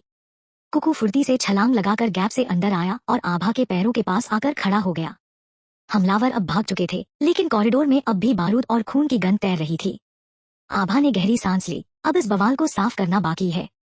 उसने वेदांत की ओर देखा और पहली बार बात की। मैं आभा हूँ, 2001 में रहती हूँ। इतना कुछ झेलने के बाद, और वो भी पड़ोसी होने के नाते, एक इंट्रोडक्शन तो बनता ही था। लेकिन वेदांत? उसने सिर्फ कुकू को घूरते हुए बिना देखे ही जवाब दिया, वेदांत। आभा का चेहरा हल्का सख्त हो गया। थोड़ा तो बेसिक मैनर्स दिखा सकता था, कम से कम इंसान की शक्ल देखकर हेलो बोलता। लेकिन नहीं, इसे तो कुकू ही ज्यादा इंटरेस्टिंग लग रहा था। अगर वो इतना रूखा हो सकता था तो आभा को भी कोई जरूरत नहीं थी जबरदस्ती सॉफ्ट बनने की। चलो कुकू, घर चलते हैं। बिना मुड़े उसने दरवाजा खोला और अंदर चली गई। कुकू उसके पीछे पीछे छोटे छोटे कदमों से दौड़ा। ये छोटा क्रिएटर कहाँ से मिला? वेदांत ने पूछा। आभा ने बिना रुके, बिना देखे, बिना जवाब दिए दरवाजा जोर से बंद कर दिया। 20वीं मंजिल की ये फाइट पूरी बिल्डिंग 5 यूनिट 1 में आग की तरह फैल गई। और इसी के साथ एक नया खुलासा हुआ। 2002 खाली नहीं था, वहां कोई रहता था, और वो भी अकेला। और वो खतरनाक था, बहुत खतरनाक। जब से संजना अनिरुद्ध के पास से लौटी थी उसकी हालत पहले से काफी बेहतर थी। अनिरुद्ध ने उसे अपने पास रखने से मना कर दिया था, लेकिन उसे घर तक छोड़ने आया, सिर्फ खाली हाथ नहीं, एक जनरेटर और हीटर लेकर। घर में घुसते ही माहौल पहले से ही गर्म था।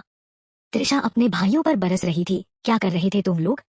इसे अकेले बाहर कैसे जाने दिया? लेकिन तभी संजना दरवाजे से अंदर आई, अनिरुद्ध के साथ। संजना के सवाल गले में ही अटक गए जब उसकी नजरें पड़ी। एक जनरेटर, एक हीटर, एंटीबायोटिक्स की एक पुड़िया, और सबसे जरूरी चीज, अनिरुद्ध की आंखों में वो सॉफ्टनेस। सब कुछ समझ में आ गया। अनिरुद्ध के जाते ही त्रिशा संजना को एक कमरे में घसीट लाई और आग उगल दी। किसने कहा था तुझे अनिरुद्ध के पास जाने के लिए? मैंने मना किया था, फिर भी चली गई। मैंने तुझे बचपन से पाला, तुझे सेफ रखने के लिए सब कुछ किया, और तू क्या कर रही है? अपने आप को एक आदमी के हवाले कर रही है, बस थोड़ी सी गर्मी के लिए। गुस्से में वो कुछ भी बोल रही थी, लेकिन इस बार संजना चुप नहीं रहने वाली थी।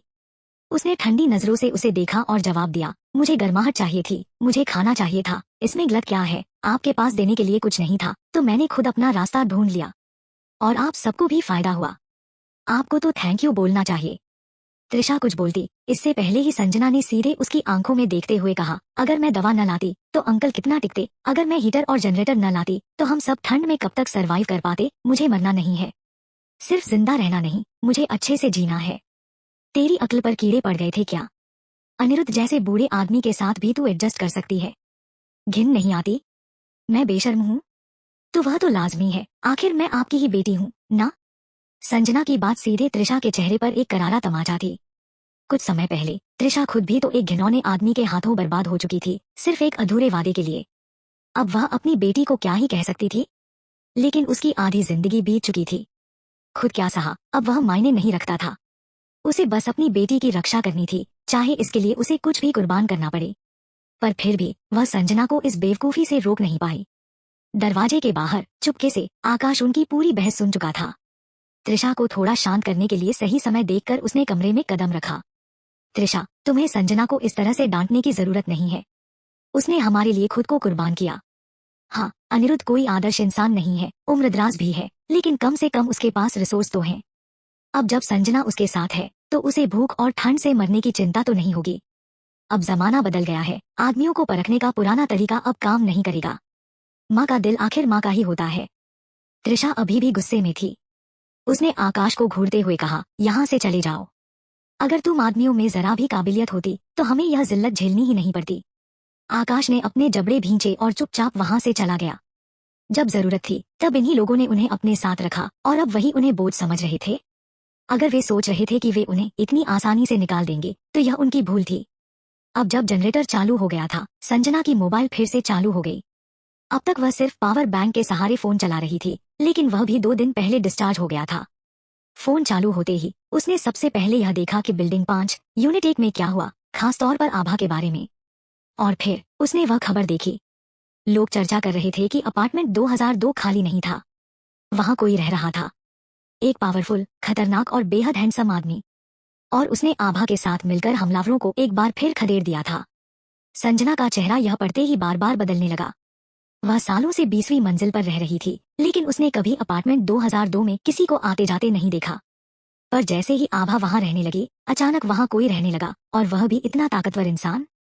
यह कहाँ का इंसाफ था। आभा के पास सब कुछ था, खाने पीने की चिंता नहीं, पहनने ओढ़ने की कमी नहीं, रहने के लिए बेहतरीन जगह।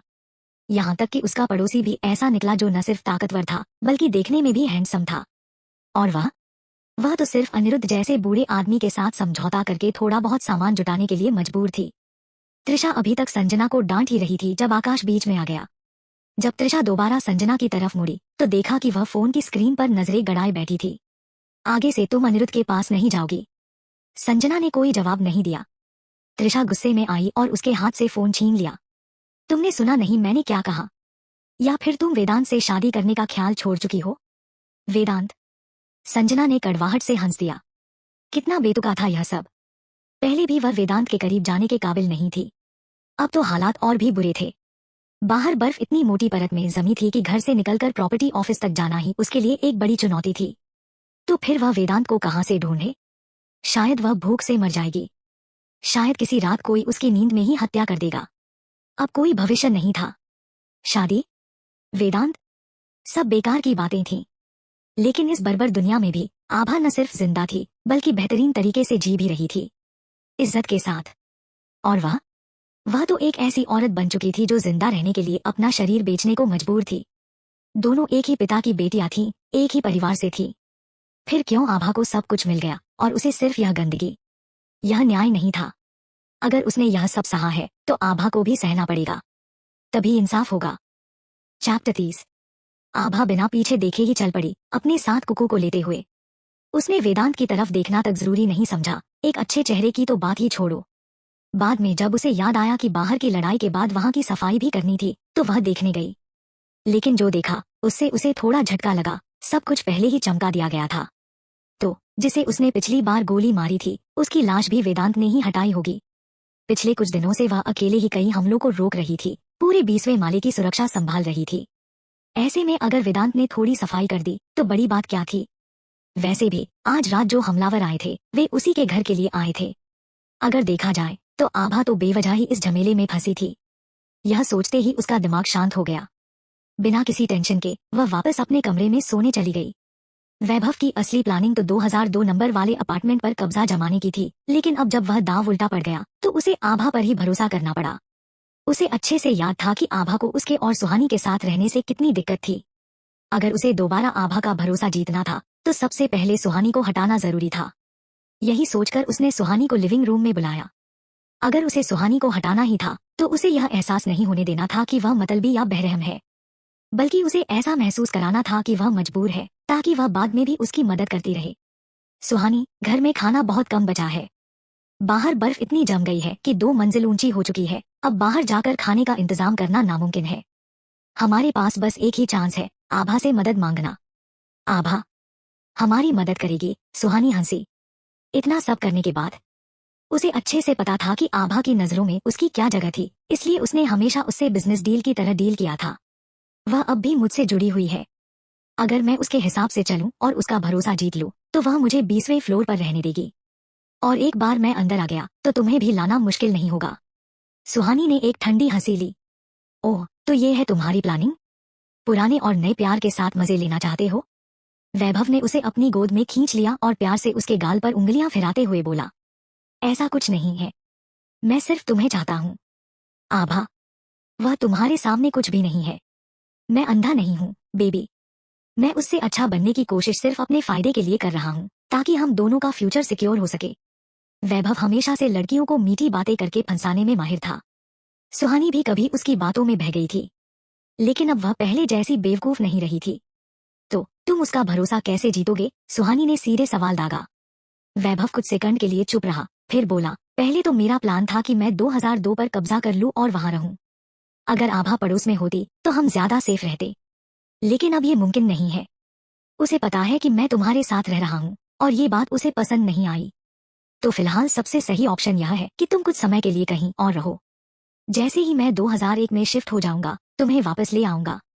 सुहानी को पहले से ही पता था कि यह दिन कभी न कभी जरूर आएगा। जिस दिन उसने वैभव को चोरी छिपे सामान इकट्ठा करते देखा था, उसी दिन समझ गई थी कि वह एक दिन उसे छोड़ने वाला है। कहाँ भेजने वाले हो मुझे? उसका शांत रिएक्शन देखकर वैभव थोड़ा चौंक गया। 1302 में रह सकती हो, वहां एक न्यूली मैरिड कपल रहता है। 1302? वही नई शादीशुदा जोड़ी? वैभव ने सिर हिलाया। हाँ, मैंने उनसे बात कर ली है। अगर तुम कुछ सामान लेकर जाओगी तो वे तुम्हें खुशी खुशी जगह दे देंगे। सुहानी ने हल्का सा सिर हिलाया और बोली, ठीक है, लेकिन मेरी एक कंडीशन है। क्या कंडीशंस हैं? मुझे तुम्हारी स्विस आर्मी नाइफ चाहिए। इस क्रूर पोस्ट एपोकलिप्टिक दुनिया में सरवाइव करना है तो या तो खुद को बचाने की स्किल्स आनी चाहिए या फिर कोई बढ़िया हथियार होना चाहिए। वो स्विस आर्मी नाइफ वैभव को उसके एक दोस्त ने गिफ्ट दी थी और तब से उसने इसे हमेशा अपने पास रखा था, सेफ्टी के लिए। वैभव को इसे देने का मन नहीं था, लेकिन सुहानी की सेफ एग्जिट पक्की करने के लिए उसने मन कड़ा कर लिया। मैं तो वैसे भी तुम्हें कुछ सेफ्टी के लिए देने वाला था। जब तुम्हें यही नाइफ चाहिए तो रख लो। सुहानी हल्के से हंसी, फिर अपने सामान पैक करने लगी।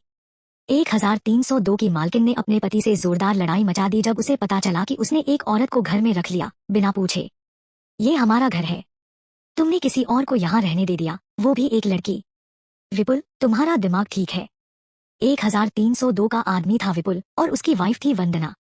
दोनों कॉलेज के टाइम से साथ थे, फिर शादी हुई, यानी एक आम शादीशुदा जोड़े से कहीं ज्यादा गहरा रिश्ता। लेकिन रिश्ता कितना भी गहरा हो, कोई भी औरत अपने पति को घर में किसी और लड़की को घुसाने की इजाजत नहीं दे सकती। विपुल भी नहीं चाहता था, लेकिन उसे वैभव पर डिपेंड रहना था, उसके पास कोई और चॉइस नहीं थी। वैसे भी लड़की खाली हाथ नहीं आई थी, साथ में सामान भी लाई थी। ऊपर से वैभव ने भी वादा किया था कि जब भी उसके हाथ कोई कीमती चीज लगेगी वो विपुल को एक्स्ट्रा शेयर देगा, सुहानी को शेल्टर देने के बदले। विपुल ने वंदना को समझाने की कोशिश की, सुनो, वो 1701 वाले की बीवी है, उसका आदमी मेरी हेल्प कर चुका है और वो सामान लेकर आई है, हम बस उसे रहने के लिए जगह दे रहे हैं और कुछ नहीं। उनके घर में खाने पीने का सामान वैसे भी लगभग खत्म था। अगर विपुल और बिल्डिंग के कुछ लोग जान जोखिम में डालकर बाहर नहीं गए होते तो वो लोग शायद अब तक भूख से मर चुके होते। वंदना को पता था कि विपुल 1701 वाले आदमी के साथ बाहर गया था। अब जब उसकी बीवी खाने पीने का सामान लेकर आई थी तो उसे मना करना सही भी नहीं था। बात तो सही थी, लेकिन वंदना के मन में खटक रहा था। उसने 1701 वाली लड़की को पहले देखा था, खूबसूरत थी, खुद से कहीं ज्यादा। लड़कियों में इनसिक्योरिटी सबसे पहले शक्ल से ही शुरू होती है। विपुल ने देखा कि वंदना चुप थी तो पास आकर उसे प्यार से चूमा। मुझे पता है तुम्हें क्या डर है, इतने सालों से साथ हैं, मैं कैसा आदमी हूँ ये तुम्हें नहीं पता। मेरे लिए बाकी लड़कियां तो सुअर के बराबर हैं। यह सुनकर वंदना हंस पड़ी। वो अपने पति से बहुत प्यार करती थी, इसलिए उसकी हर बात पर यकीन करना चाहती थी। लेकिन इस खत्म होती दुनिया में, जहाँ सिस्टम ही टूट चुका था, वहाँ अच्छे से अच्छा इंसान भी अपनी मोरल वैल्यूज खो सकता था। अब प्यार से ज्यादा कीमती चीज थी पावर। जिसके पास खाना था, जो इस दुनिया में जिंदा रह सकता था, वही पावरफुल था। और जिसके पास पावर हो, उसे किसी और को खुश रखने की क्या जरूरत। सुहानी ने 1302 में सेटल होते ही आभा को मैसेज किया। अब वैभव से चैप्टर क्लोज हो चुका था, उसे अब अपनी फ्यूचर प्लानिंग खुद करनी थी। आभा, मैं अब वैभव से अलग हो चुकी हूँ, 1302 में हूँ अभी। मेरे पास कुछ इंटरेस्टिंग खबरें हैं, तुम इंटरेस्टेड हो? मैसेज पढ़कर आभा ने मन में सोचा, सुहानी को वैभव ने इतनी जल्दी डिच कर दिया, ये तो दिन बना देने वाली खबर थी। आभा ने रिप्लाई किया, मेरे पास भी एक खबर है तुम्हारे लिए, सुनोगी? वैभव से जुड़ी हुई है। चैप्टर 31। वैभव सिर्फ एक फेक जेंटलमैन और कमीना था, और सुहानी भी कुछ कम नहीं थी। जब कॉलेज में थे, सुहानी ने औरों के साथ मिलकर आभा को काफी परेशान किया था। बाद में उसने आभा की रिसर्च तक चुरा ली, जिससे उसका पोस्ट ग्रेजुएशन में सिलेक्शन नहीं हो पाया। पिछली जिंदगी में जब सर्वाइवल ही सबसे बड़ी चीज बन गई थी, सुहानी ने वैभव के साथ मिलकर खूब गंदे काम किए थे। अगर वैभव वो जहरीला सांप था जो सही मौके का इंतजार कर रहा था, तो सुहानी वो बिच्छू थी जो उसके लिए पर्दा डाल रही थी। जो भी मेहनत से आभा ने कमाया था, आखिर में वो सब वैभव और सुहानी के हाथ लग गया। त्रिशा और संजना, वो भोली माँ बेटी की जोड़ी, इनके सामने टिक ही नहीं पाई। वैभव और सुहानी ने उन्हें आभा के खिलाफ भड़काकर उसे रास्ते से हटा दिया ताकि वो उसकी हर चीज हड़प सके। सुहानी के कुछ कहने से पहले ही आभा ने उसे वो सारे वॉइस रिकॉर्डिंग्स और चैट्स भेज दिए जिनमें वैभव ने शुरुआत से ही उसकी बेइज्जती की थी। प्यार में पड़ी लड़की भले ही रिश्ता टूट जाए थोड़ी सी उम्मीद तो रखती ही है। आभा चाहती थी कि सुहानी वैभव से पूरी तरह नफरत करने लगे, और ऐसा ही हुआ। वैभव के मैसेज पढ़कर सुहानी का खून खौल उठा। उसका मन किया कि सीधा 1701 में घुसकर उसकी धुनाई कर दे। उसे लगा था कि वैभव उससे प्यार करता था, पर असल में उसने उसे कभी काबिल ही नहीं समझा। वैभव ने तो आभा को ये तक बता दिया था कि कैसे एक बार वो बार में बेहोश हो गई थी और कुछ लड़कों ने उसका फायदा उठाया था। उसने सुहानी को यूज्ड प्रोडक्ट कहकर मजाक उड़ाया था और बोला था कि अब सुहानी के पास और कोई चारा ही नहीं था, इसलिए वो बस उसी से चिपकी हुई थी। वैभव ने ये भी कहा था कि उसने उसे रहम के मारे अपने पास रखा था, और फिर जब शहर बर्फ से बंद हो गया तो वैभव के पास कोई और ऑप्शन नहीं बचा था। वैभव ने अपनी इमेज सुधारने के लिए खुद को बेचारा और मासूम दिखाया और सुहानी को एक बेईमान औरत की तरह पेश किया। और बेवकूफ सुहानी, वो तो अब तक उनकी छोटी छोटी यादों को संभाले बैठी थी, आभा को भी बस हल्के में हिंट देकर छोड़ा था। अब बस बहुत हो गया। उसने आभा को कॉल लगाया। आभा जस्ट ट्रेडमिल से उतरी थी। जैसे ही उसने सुहानी की कॉल देखी उसने स्पीकर ऑन कर दिया। आभा, मैं तुम्हें वैभव के बारे में सब कुछ बता सकती हूँ, लेकिन हमेशा की तरह मुझे भी कुछ चाहिए एक्सचेंज में। आभा हंसते हुए बोली, वैभव कैसा इंसान है ये मुझे अच्छे से पता है। चाहे वो अनिरुद्ध के साथ मिलकर डील कर रहा हो, बाहर के गुंडों से हाथ मिला रहा हो, या 901 और 1302 के लोगों के साथ मिलकर मेरी जगह लूटने की प्लानिंग कर रहा हो, मुझे सब पता है। तुम बताओ या मत बताओ मुझे कोई फर्क नहीं पड़ता। सुहानी ने बहुत कुछ कहने की प्लानिंग की थी, लेकिन डील करने के लिए पहले कुछ मांगना चाहती थी। उसे लगा ही नहीं था कि आभा को पहले से ही सब कुछ पता होगा। इसका मतलब ये कि उसके पास जो भी इंफोशान थी वो अब बेकार हो गई थी। अब वो जल्दी जल्दी सोचने लगी, क्या उसके पास वैभव के बारे में कुछ ऐसा था जो आभा को नहीं पता? लेकिन नहीं, उसके पास बताने लायक और कुछ नहीं था। आभा ही उसकी आखिरी उम्मीद थी। उसे हर हाल में उसे पकड़कर रखना था। तुम जानती हो ना कि वैभव कितना बड़ा गेमर है। उसकी नजर तुम्हारे ऊपर है। ऊपर से ऑफिशियली तो हम अब भी कपल हैं।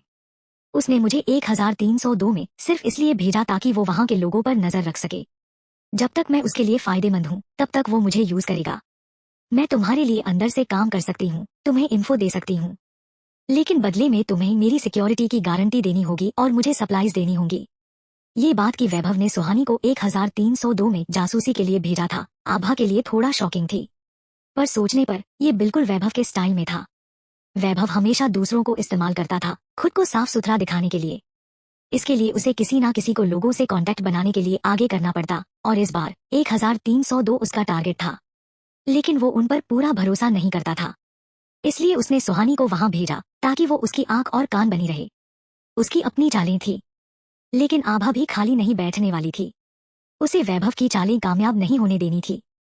मेरे पास ना तो 3 सिर हैं, ना 6 हाथ कि मैं तुम्हारी रक्षा करूं, और अगर होते भी तो भी मैं नहीं करती। लेकिन अगर तुम्हारे पास मेरे लिए काम की जानकारी है तो डील वही रहेगी, 3 काम की बातें, 10 पैकेट इंस्टेंट नूडल्स। सिचुएशन ऐसी थी कि सुहानी के पास कोई और ऑप्शन नहीं था, उसे आभा की शर्तें माननी ही पड़ी। आभा कोई दयालु आत्मा नहीं थी, उसने ये सौदा सुहानी पर तरस खाकर नहीं किया था। सुहानी अब भी एक धारदार हथियार थी जो सही वक्त पर चल जाए तो वैभव को ही घायल कर सकती थी। और आभा को सुहानी की फितरत पता थी, वैभव के बिना वो जरूर कोई नया सहारा ढूंढेगी। 1302 के लोग वही उसका अगला टारगेट हो सकते थे। आभा के लिए इससे अच्छा क्या होता जो लोग उसके घर लूटने की सोच रहे थे वो आपस में लड़े, साजिशें करें और एक दूसरे को धोखा दें। इससे उसकी काफी मेहनत बच जाती। जब से वो गंजा गुंडा और उसके आदमी उसकी बिल्डिंग पर हमला करने में बुरी तरह फेल हुए थे, 20वीं मंजिल पर कई दिनों से अजीब सी शांति थी। आभा अपनी रूटीन पर कायम थी, वर्कआउट, खाना, वेब सीरीज देखना और कुकू के साथ खेलना। 2002 के लोग, वो तो जैसे गायब ही हो गए थे, एक बार भी नहीं दिखे। यहाँ तक कि उसने बालकनी से भी उनकी कोई झलक नहीं देखी थी। आभा अपने दरवाजे के पास खड़ी 2002 के दरवाजे को गौर से देख रही थी। बाहर से सब नॉर्मल लग रहा था, कोई गड़बड़ नहीं दिख रही थी। तो क्या वो बंदा सच में सिर्फ एक शांत, अच्छा फाइटर लेकिन नॉर्मल इंसान था? तभी तेज और घबराई हुई दस्तकें हॉलवे में गूंज उठीं। बचाओ, आभा प्लीज दरवाजा खोलो। आवाज जानी पहचानी लगी। मेरा बच्चा भूख से मर रहा है, प्लीज रहम करो, वो सिर्फ 1 साल का है। वो औरत रोते हुए दरवाजा पीट रही थी। अब आभा को पहचान में आया, 2102 में रहने वाली वो सिंगल मदर जो अपनी बच्ची के साथ अकेली रहती थी। पहले भी वो दोनों उसे हॉलवे में मिली थी। बच्ची सच में बहुत प्यारी थी। जब भी वो आभा देखती मुस्कुराने लगती थी। अनाया उनके लिए सॉफ्ट कॉर्नर नहीं रखती थी जो उसे नुकसान पहुंचाना चाहते थे या जिन्होंने पहुंचाया था। लालची और मतलबपर्स लोगों के लिए उसके अंदर कोई हमदर्दी नहीं थी। यहाँ तक कि इस औरत के लिए भी कोई खास एहसास नहीं था। लेकिन वो बच्ची, आभा का दिल पत्थर भी होता तो भी वो नजरअंदाज नहीं कर सकती थी। आभा ने झटपट अपनी जैकेट पहनी और बाहर निकल गई। बाहर की ठंड अंदर के मुकाबले काफी ज्यादा थी। गर्म जैकेट पहनकर भी ठंडी हवा उसे चुभ रही थी। कुकू हमेशा की तरह उसके पीछे पीछे आ गया। आभा जब भी बाहर जाती वो भी उसके साथ जाने की जिद करता। औरत ने जब आभा को अपनी तरफ आता देखा तो उसकी आंखों में उम्मीद चमक उठी। आभा, प्लीज मेरी बच्ची को बचा लो। उसने 2 दिन से कुछ नहीं खाया। घर में दूध का डिब्बा खत्म हो गया है और कमजोरी की वजह से मैं भी उसे दूध नहीं पिला पा रही। अगर तुम मुझे थोड़ा से गेहूं दे दो तो मैं उसके लिए दलिया बना सकती हूँ। आभा की नजर उस मासूम बच्ची पर गई। गर्म कपड़ों और कंबल में लिपटी होने के बावजूद उसकी नन्ही सी नाक और गाल ठंड से लाल हो गए थे। उसे शायद इस दुनिया में चल रही तबाही का कोई अंदाजा भी नहीं था। वो तो बस क्यूरियोसिटी से चारों तरफ देख रही थी और सामने लगी लोहे की ग्रिल को पकड़ने की कोशिश कर रही थी। बच्ची के लिए आभा के दिल में सॉफ्टनेस आ गई थी। लेकिन बिना मतलब दान देना वो कभी नहीं करने वाली थी। वो यहाँ तक आई थी बस बच्चे की वजह से।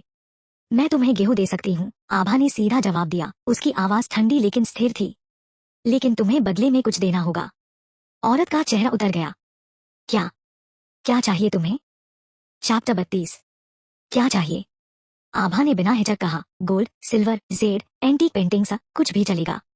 वो औरत थोड़ी देर रुकी, फिर अपने हाथ से एक पुरानी सिल्वर की चूड़ी उतारकर आगे बढ़ा दी। मेरे पास कोई खास चीज नहीं है। ये चूड़ी सालों से मेरे पास है, उम्मीद है तुम्हें ठीक लगेगी। आभा ने चूड़ी ली, अंदर गई और करीब 10 किलो गेहूं लेकर लौटी। वो औरत बैग में सफेद चमकते चावल देखकर इतनी खुश हुई कि आंखों में आंसू आ गए। थैंक यू, आभा। वो चली गई और जैसे ही आभा मुड़ी दरवाजे पर वेदांत खड़ा दिखा। आभा की बॉडी ऑटोमेटिकली टेंशन में आ गई। यहाँ क्या कर रहे हो? आभा ने सीधा सवाल दाग दिया। कुछ एक्सचेंज कर सकते हैं? आभा तब तक अलर्ट रही जब तक अपनी दहलीज पर नहीं पहुंच गई। उसने अभी अभी एक बहुत बेवकूफी भरी हरकत कर दी थी। दरवाजा पूरा खुला छोड़ दिया, अपनी बैग पूरी तरह एक्सपोज कर दी। अगर वेदांत की नीयत खराब होती तो शायद वो अभी तक मर चुकी होती। क्या एक्सचेंज करना है?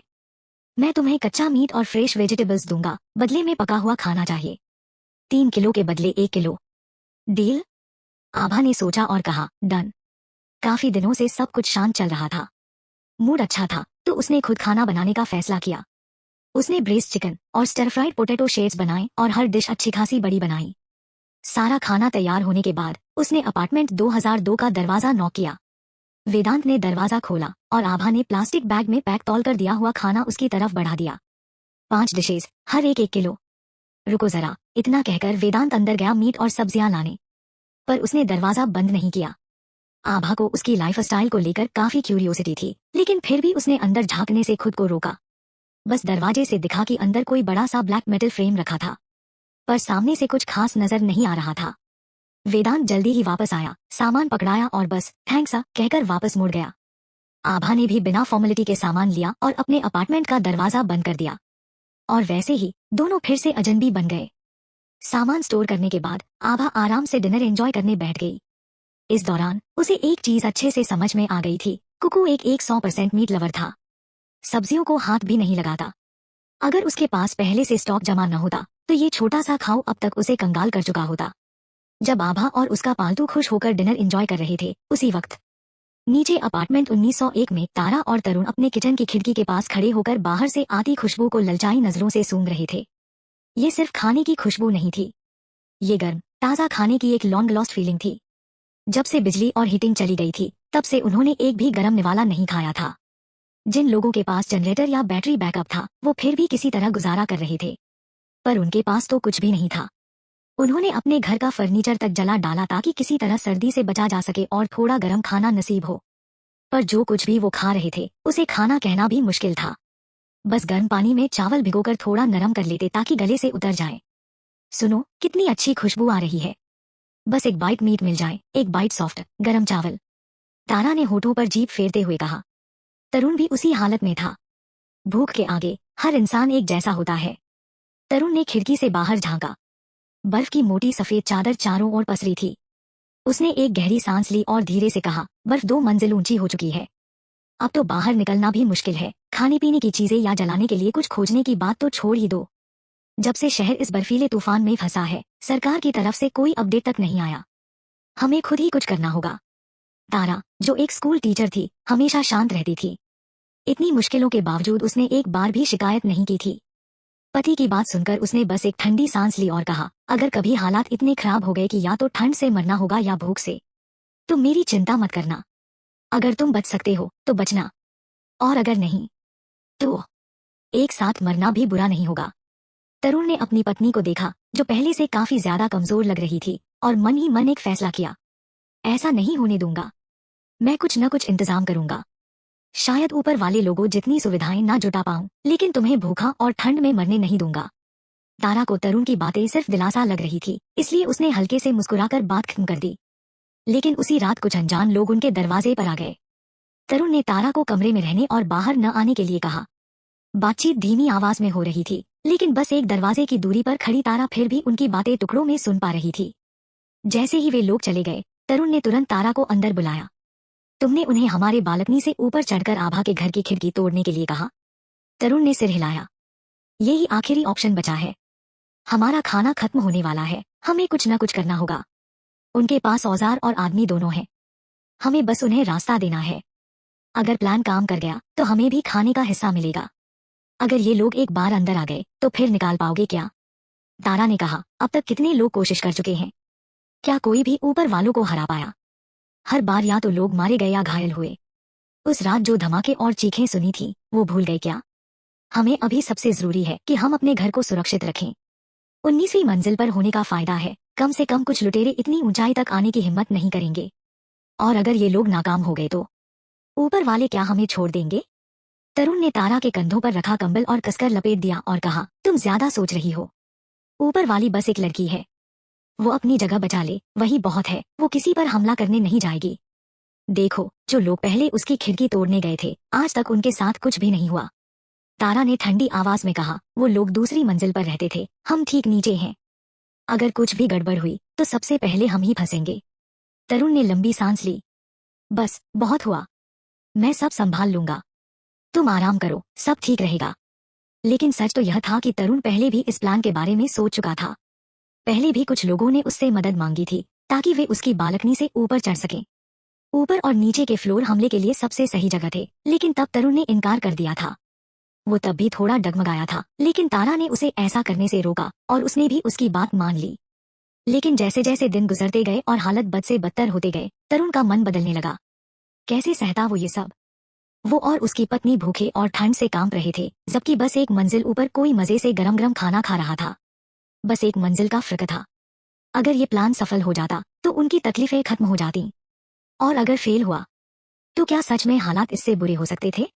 यही तो इंसान की फितरत होती है, हमेशा अच्छा ही सोचना और बुरे अंजाम की तरफ ध्यान ना देना। लेकिन एक पुरानी कहावत सच थी, जो दूसरों के लिए गड्ढा खोदते हैं, एक दिन खुद उसमें गिर जाते हैं। चैप्टर 33। सुहानी ने आभा के लिए ये चाल परफेक्ट खेली। वैभव और उसकी गैंग ने जैसे ही प्लान बनाया, आभा को पहले से ही पता चल गया है। पिछली बार सही खिड़की नहीं तोड़ पाए थे और अब फिर वही ट्रिक ट्राई कर रहे थे। रात के 2-3 बजे का टाइम था। लिविंग रूम में सो रहा कुकू अचानक से दरवाजे पर पंजे मारने लगा और गुस्से में भौंकने लगा। आभा झटपट बिस्तर से उठी और लिविंग रूम की ओर बढ़ी, लेकिन कुकू पीछे नहीं आया। वो सीधे बेडरूम की खिड़की पर चढ़कर बाहर की तरफ भौंकने लगा। आभा ने तुरंत पर्दे हटाए और ध्यान से सुना। तो ये लोग डबल अटैक कर रहे हैं, ये सोचकर कि मैं अकेली हूँ और एक साथ दोनों तरफ डिफेंड नहीं कर पाऊंगी। कुकू, तुम यहीं रहो, मैं लिविंग रूम संभालती हूँ। उसने बेड के पास रखी मेटल बैट उठाई और लिविंग रूम की तरफ बढ़ी। बिल्कुल टाइम पर पहुंची, क्योंकि ये ग्लव्स पहने हाथ ने बालकनी के कंक्रीट वाले किनारे को पकड़ लिया था। आभा ने बिना सोचे विचारे खिड़की खोली और बैट से सीधा उस हाथ पर जोरदार वार कर दिया। एक जोर की चीख गूंजी, फिर कुछ सेकंड बाद नीचे भारी गिरने की आवाज आई। जो लोग चोरी छिपे अटैक करने आए थे, अब जब पकड़ में आ गए तो फुल ऑन हमला करने पर उतर आए। आभा ने बैट को साइड किया और अपनी सीक्रेट स्टैश से 3 नोक वाली डैगर निकाली। हर वार में या तो कोई हाथ टांग अलग हो रही थी या फिर सीधा दिल में वार। पहली बार उसने इस 3 नोक वाली डैगर से किसी को मारा था और ये बिल्कुल परफेक्ट हथियार निकला, बिल्कुल तीरकमान से ज्यादा इफेक्टिव। उधर बेडरूम वाली खिड़की पर कोई हथौड़ा बरसा रहा था। कुकू ग्लास से चिपककर बाहर वाले पर दांत किटकिटा रहा था, मगर हमलावर पर कोई फर्क नहीं पड़ा। बाहर खड़ा वो नकाबपोश बंदा पूरी ताकत से हथौड़ा चला रहा था। धड़ाम! हथौड़ा खिड़की पर लगा, मगर कांच जरा भी नहीं टूटा। आभा भागकर किचन में गई और गर्म तेल चढ़ा दिया, फिर बेडरूम में वापस आई। उसने खिड़की खोली और डैगर से हमला किया। जो बंदा खिड़की पर लटका था, वो बचने के चक्कर में फिसलकर नीचे गिर गया। हालांकि रस्सी से बंधा था, लेकिन गिरते ही सीधा दीवार से टकराया और जोर से कराहा। इसी बीच तेल उबलने लगा। आभा ने कड़ाही उठाई और बालकनी में पहुंची। फिर बिना रुके सीधा नीचे खड़े हमलावरों पर खौलता तेल उड़ेल दिया। नीचे खड़े लोग दहाड़ते हुए तड़पने लगे। कोई जलते चेहरे को ठंडी दीवार से सटाने लगा, मगर जब हटाया तो स्किन दीवार पर ही चिपक कर निकल गई। लिविंग रूम की ओर से अब कोई हलचल नहीं थी। आभा बेडरूम में वापस आई। उसने डैगर उठाई और नीचे झांक कर चिल्लाई, किसी और को ऊपर चढ़ने का शौक है? मेरे डॉग को फ्रेश मीट चाहिए। तुम लोग बच गए तो मेरी मेहनत बच जाएगी। कुकू ने आभा को गुस्से से घूरते हुए सोचा, मैं डॉग नहीं हूँ, ठीक है? नीचे सन्नाटा छा गया। आभा ने कुकू को निगरानी पर छोड़ा, खिड़की बंद की और फिर सोने चली गई। ये सब इसी बिल्डिंग के लोग थे जो अपने अपने घरों को बचाने के लिए एक ग्रुप में आए थे। लेकिन अब कुछ मर चुके थे, बाकी बुरी तरह जख्मी। अब उनके घरवाले ही रो रो कर उनको बचाने में बिजी होंगे। मतलब अभी तो ये लोग दोबारा अटैक नहीं करने वाले। और ठीक वैसे ही हुआ जैसे आभा ने सोचा था। ये सब अपने घरों के हीरो थे जो दूसरों को लूटने निकले थे। पर अब अपना ही घर उजड़ गया। जो मर गए उनकी बात छोड़ो, जो जख्मी हुए उनके घरवाले चुपचाप उन्हें उठाकर ले गए। अपार्टमेंट 1302 में वैभव और उसका दोस्त रणवीर नीचे ही थे, लेकिन पूरे समय सिर्फ प्लानिंग कर रहे थे, खुद आगे नहीं आए। उधर तरुण अपनी तबाह हो चुकी घर की हालत देखता रहा और बड़बड़ाया, क्या उसके पास कोई रडार वडार सीसीटीवी कैमरा लगा है? हर बार हम कुछ भी करने की सोचते हैं और उसे पहले से ही पता चल जाता है। ये तो बस एक रैंडम कमेंट था, लेकिन वैभव के दिल पर सीधा वार कर गया। हाँ, ऐसा हर बार कैसे होता है कि वे कुछ भी प्लान करें और आभा पहले से तैयार मिले। उन्होंने इस बार पूरी कोशिश की थी कि कोई आवाज तक न हो। लीक से बचने के लिए वैभव ने इस बार बाहर के लोगों को भी शामिल किया था। इस बार आभा के बेडरूम वाली खिड़की पर चढ़ने की जिम्मेदारी विपुल की थी। किस्मत से उसने मोटे कपड़े पहने थे और पूरी तैयारी से आया था, वरना वह गिरकर सीधा खत्म हो जाता। वैसे चोट तो फिर भी लगी, एक भयंकर झटका महसूस हुआ और अब हर हरकत पर तेज दर्द हो रहा था। डिसलोकेशन या फिर फ्रैक्चर पक्का था। तरुण की बात सुनकर विपुल ने दर्द भरी आवाज में कहा, मुझे नहीं पता कि उसके पास रडार है या कैमरे, लेकिन उसका कुत्ता इन सबसे तेज है। जैसे ही मैंने दीवार पर हाथ रखा, वह पागलों की तरह भौंकने लगा। और हाँ, यही सच था। कुत्तों की सुनने और सूंघने की शक्ति इंसानों से कहीं ज्यादा होती है। पहला अलार्म तो उसी ने बजाया था। वैभव ने आईब्रो चढ़ाकर पूछा, तुमने खिड़की पर हथौड़ा मारा था ना? टूटी? विपुल ने दर्द से कराहते हुए अपना हाथ सहलाया और सिर हिलाया। नहीं, एक खरोंच तक नहीं आई। यह सुनकर वैभव का माथा सिकुड़ गया। उसने आभा को बहुत हल्के में ले लिया था। जब उसने अपने घर का दरवाजा इतना मजबूत बनाया था, तो क्या वह खिड़कियां खुली छोड़ देगी? फिर से मिशन फेल। सब चुपचाप अपने घर लौट गए। विपुल जैसे तैसे अपने अपार्टमेंट पहुंचा, अपना हाथ पकड़े हुए, और देखा कि सुहानी और वंदना दोनों कमरे से बाहर आ चुकी थी। सुहानी ने बस एक नजर डाली और समझ गई, फिर से फेल है ना? वंदना तुरंत आगे आई और उसे सहारा दिया। विपुल, तुम्हें क्या हुआ? इतनी बुरी तरह कैसे चोट लगी? सुहानी ने हल्की मुस्कान के साथ कहा, शुक्र मनाओ कि तुम अभी जिंदा वापस आ गए, नीचे बर्फ के ढेर में लाश नहीं बन गए। वंदना ने गुस्से से उसे देखा, तुम मजाक कर रही हो। अगर तुम्हारा बॉयफ्रेंड हमें बार बार इसमें न घसीटता तो हम तो चैन से बैठे होते। इंसान का यही स्वभाव है, जब चीजें उनके हिसाब से नहीं चलती तो वे किसी और को दोष देने लगते हैं। सुहानी ने बिना किसी इंटरेस्ट के बस एक लाइन फेंकी, इसके जख्मों का ध्यान रख लेना, और चली गई। वंदना ने ध्यान से विपुल का हाथ चेक किया और राहत की सांस ली। डिसलोकेशन था, फ्रैक्चर नहीं। दोनों ने यूट्यूब पर देखी हुई एक तकनीक अपनाई और उसकी हड्डी सही जगह बैठा दी। फिर दोनों अपने अपने कमरों में चले गए। 1 घंटे बाद सुहानी के कमरे का दरवाजा धीरे से खुला। वह पहले से ही जाग रही थी। सीधा उठकर बैठ गई। अब कैसा लग रहा है? मेरी बात न मानने का पछतावा हुआ या नहीं? विपुल अंधेरे में आराम से चलता हुआ उसके बेड के पास पहुंचा। तुम और वैभव सच में अलग हो गए। सुहानी ने सीधे जवाब नहीं दिया, बल्कि उल्टा सवाल दाग दिया। अगर तुमसे कहा जाए कि अपनी पत्नी को घर से निकाल दो और बदले में 10 किलो चावल मिलेंगे, तो क्या करोगे?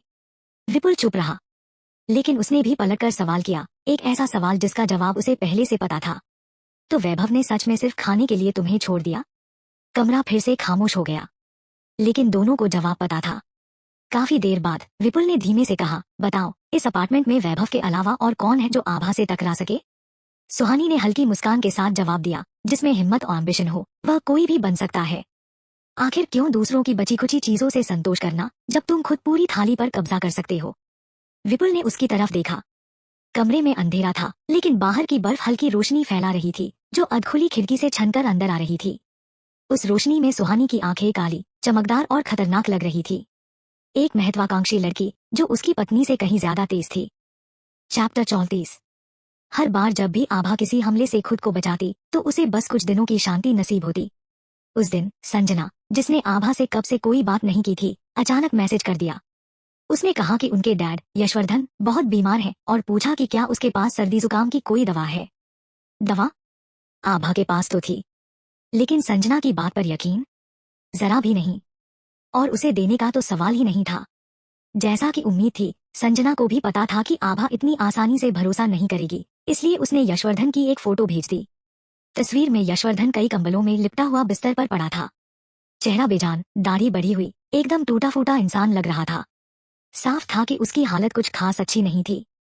संजना ने विनती की, आभा, मैं तुमसे ये नहीं कह रही कि शादी से मिलने आओ। मुझे बस याद है कि पहले घर में बहुत सारा कोल्ड का मेडिसिन होता था। अगर थोड़ा सा दे सको तो बस वही काफी होगा। मैं खुद आकर ले जाऊंगी। आभा ने आईब्रो चढ़ाई, तुम खुद लेने आओगी? बर्फ से जमी सड़कों और जानलेवा ठंड को छोड़ भी दे, आजकल एक औरत का अकेले बाहर निकलना सीधे खतरे को दावत देने जैसा था। हर तरफ ऐसे लोग थे जो इंसानियत भूल चुके थे, जो उसे अकेला देख उसे फाड़ कर रख सकते थे। मुझे पता है कि बाहर कितना खतरा है, पर मेरे पास कोई और चारा नहीं है। डैड को 2 दिन से तेज बुखार है। अगर जल्दी दवा नहीं मिली तो शायद। आभा के लिए यशवर्धन अब सिर्फ नाम का पिता था। पिछले जन्म में उसके खुल्लम खुल्ला भेदभाव और बाद में उसे पूरी तरह से ठुकरा देने के बाद उसके लिए वह एक अजनबी से ज्यादा कुछ नहीं था। उसे न तो उसकी हालत की फिक्र थी, न ही उसे दवा देने का कोई इरादा था। लेकिन अगर संजना खुद इतनी जिद कर रही थी तो ठीक है, तुम्हारी मर्जी। दवा हॉलवे में रख दूंगी, लेना है तो ले लेना। ठीक है। संजना के मैसेज में कुछ गड़बड़ लगी। आभा उसे और त्रिशा को बहुत अच्छे से जानती थी। जब तक ये दोनों जिंदा थी, ये उसे बर्बाद करने की कोशिश करना नहीं छोड़ेंगी। वो दोनों किसी जंगली शिकारी की तरह थीं। जब तक उनमें से कोई एक पूरी तरह खत्म न हो जाए, तब तक ये लड़ाई खत्म नहीं होगी। लेकिन आभा अब डरती नहीं थी। पिछली बार उसने मरते मरते भी खुद को बचा लिया था, और इस बार वो पूरी तैयारी के साथ आई थी। पुराने वक्त में त्रिशा ने यशवर्धन और संजना की इतनी खातिरदारी की थी कि उनके घर में दवाइयों की कभी कोई कमी नहीं रही। भले ही अब आभा को उन दवाओं की जरूरत न हो, पर वो किसी और की मदद के लिए भी उसे देने नहीं वाली थी। बस एक फोटो, ये यकीन दिलाने के लिए काफी नहीं था।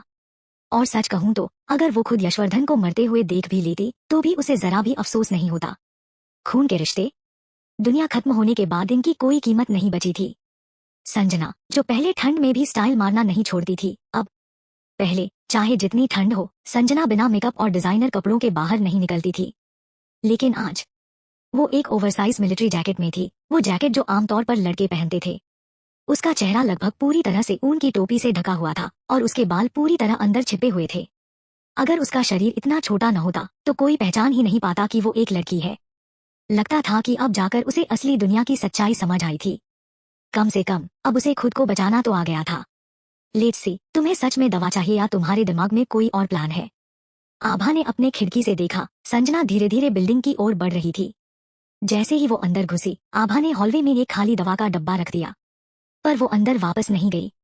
वो दीवार से लगकर खड़ी रही, कान लगाए सुन रही थी, क्योंकि उसे यकीन था संजना इतनी मिन्नतें सिर्फ एक दवा के लिए नहीं कर सकती थी।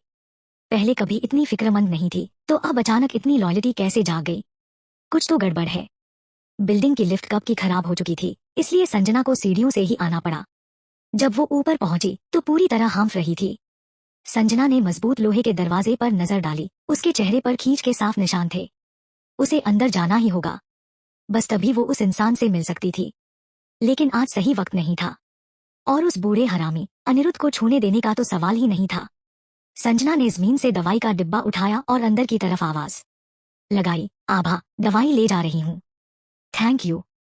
आभा ने कोई जवाब नहीं दिया।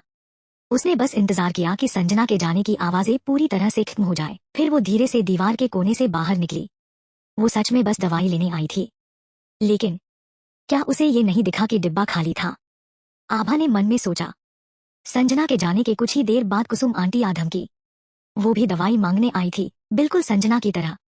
लेकिन कम से कम संजना थोड़ी शालीन थी, पहले जैसी अकड़ नहीं थी। पर कुसुम, वो जवाब मांगने आई थी। आभा, 20वीं मंजिल पर पिछले कुछ दिनों में कई लोग मर चुके हैं। उनके शरीर सही वक्त पर हटाए नहीं गए, जिसकी वजह से बीमारी फैल रही है। हमारे फ्लैट के कई लोग बीमार पड़ गए हैं। तुम्हें नहीं लगता कि तुम्हें सबको एक सफाई देनी चाहिए? आभा पहले से ही उसके चिल्लाने की आवाज अंदर से सुन रही थी। उसने पूरी तरह इग्नोर कर दिया। चिल्लाना है, चिल्लाने दो, उसे कोई फिक्र नहीं पड़ता। उसके लिए तो ये किसी कुत्ते के भौंकने जैसा ही था। कोई जवाब न पाकर कुसुम आंटी ने फिर बोलना शुरू कर दिया। आभा, मुझे पता है कि तुम सुन सकती हो, और ये भी पता है कि अब तुम्हें किसी चीज से डर नहीं लगता। तुम्हारे लिए किसी को मारना वैसे ही आसान है जैसे सब्जी काटना।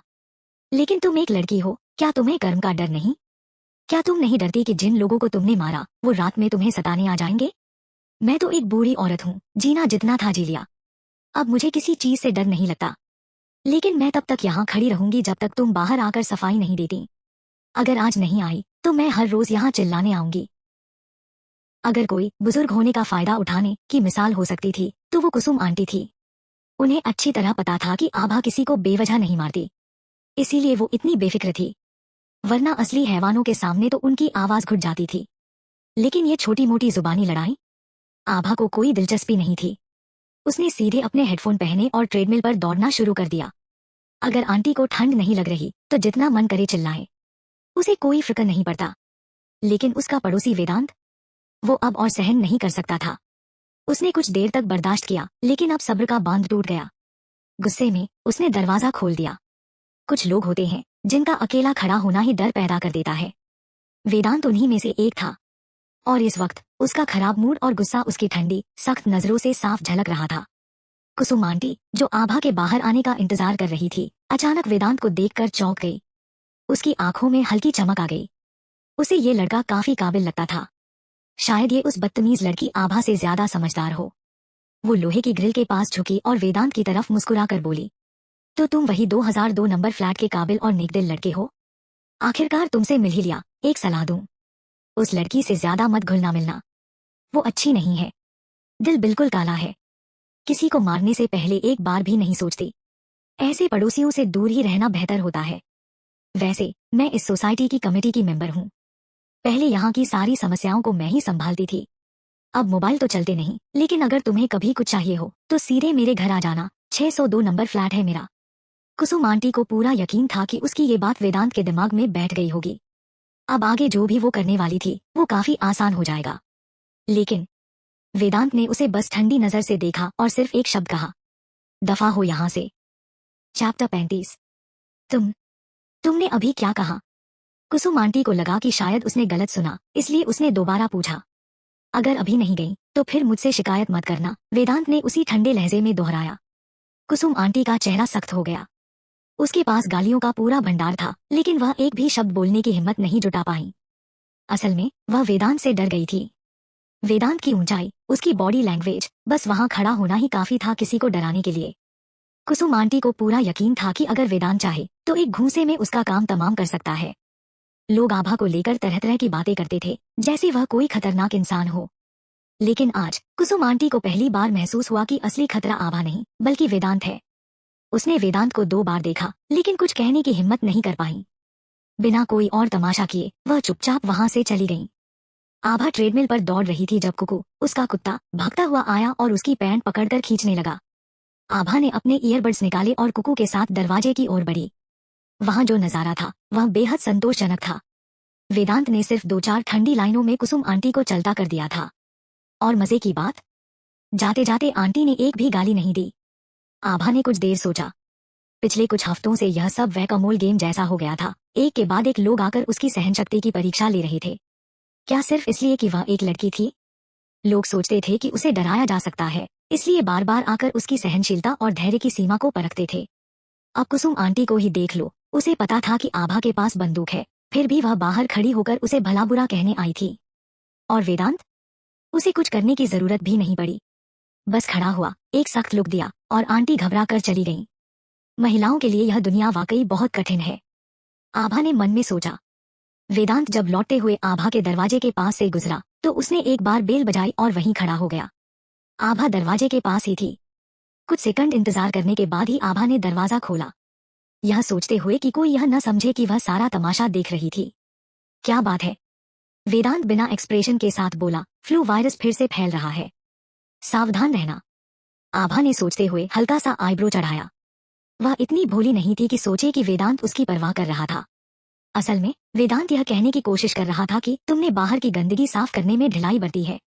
आखिरकार दोनों एक ही फ्लोर पर रहते थे, चाहे या न चाहे अब दोनों एक दूसरे से जुड़े हुए थे। अगर एक गिरा तो दूसरा भी साथ ही गिरने वाला था। समझ गई, आभा बोली। मेरे पास कुछ डिसइंफेक्टेंट है, थोड़ी देर में हॉलवे को साफ कर दूंगी। वेदांत ने उसे एक कोल्ड निगाह से देखा, फिर बिना कुछ कहे मुड़कर चला गया। आभा ने उसे जाते हुए देखा और हल्के से मुंह बिचकाया। क्या अजीब आदमी है। टेम्परेचर अभी भी माइनस में था और एक नई बीमारी ने अपने पैर पसारने शुरू कर दिए थे। बिल्डिंग में कई लोग खांस रहे थे, बुखार में तप रहे थे। लक्षण वही थे जैसे पिछली बार के फ्लू के थे। जिनके पास दवाई थी वे घर में पड़े पड़े इलाज कर रहे थे, जिनके पास नहीं थी वे बेतहाशा दवा ढूंढ रहे थे। सबसे बुरी हालत उन लोगों की थी जो रात में आभा के घर हमला करने आए थे और घायल हो गए थे।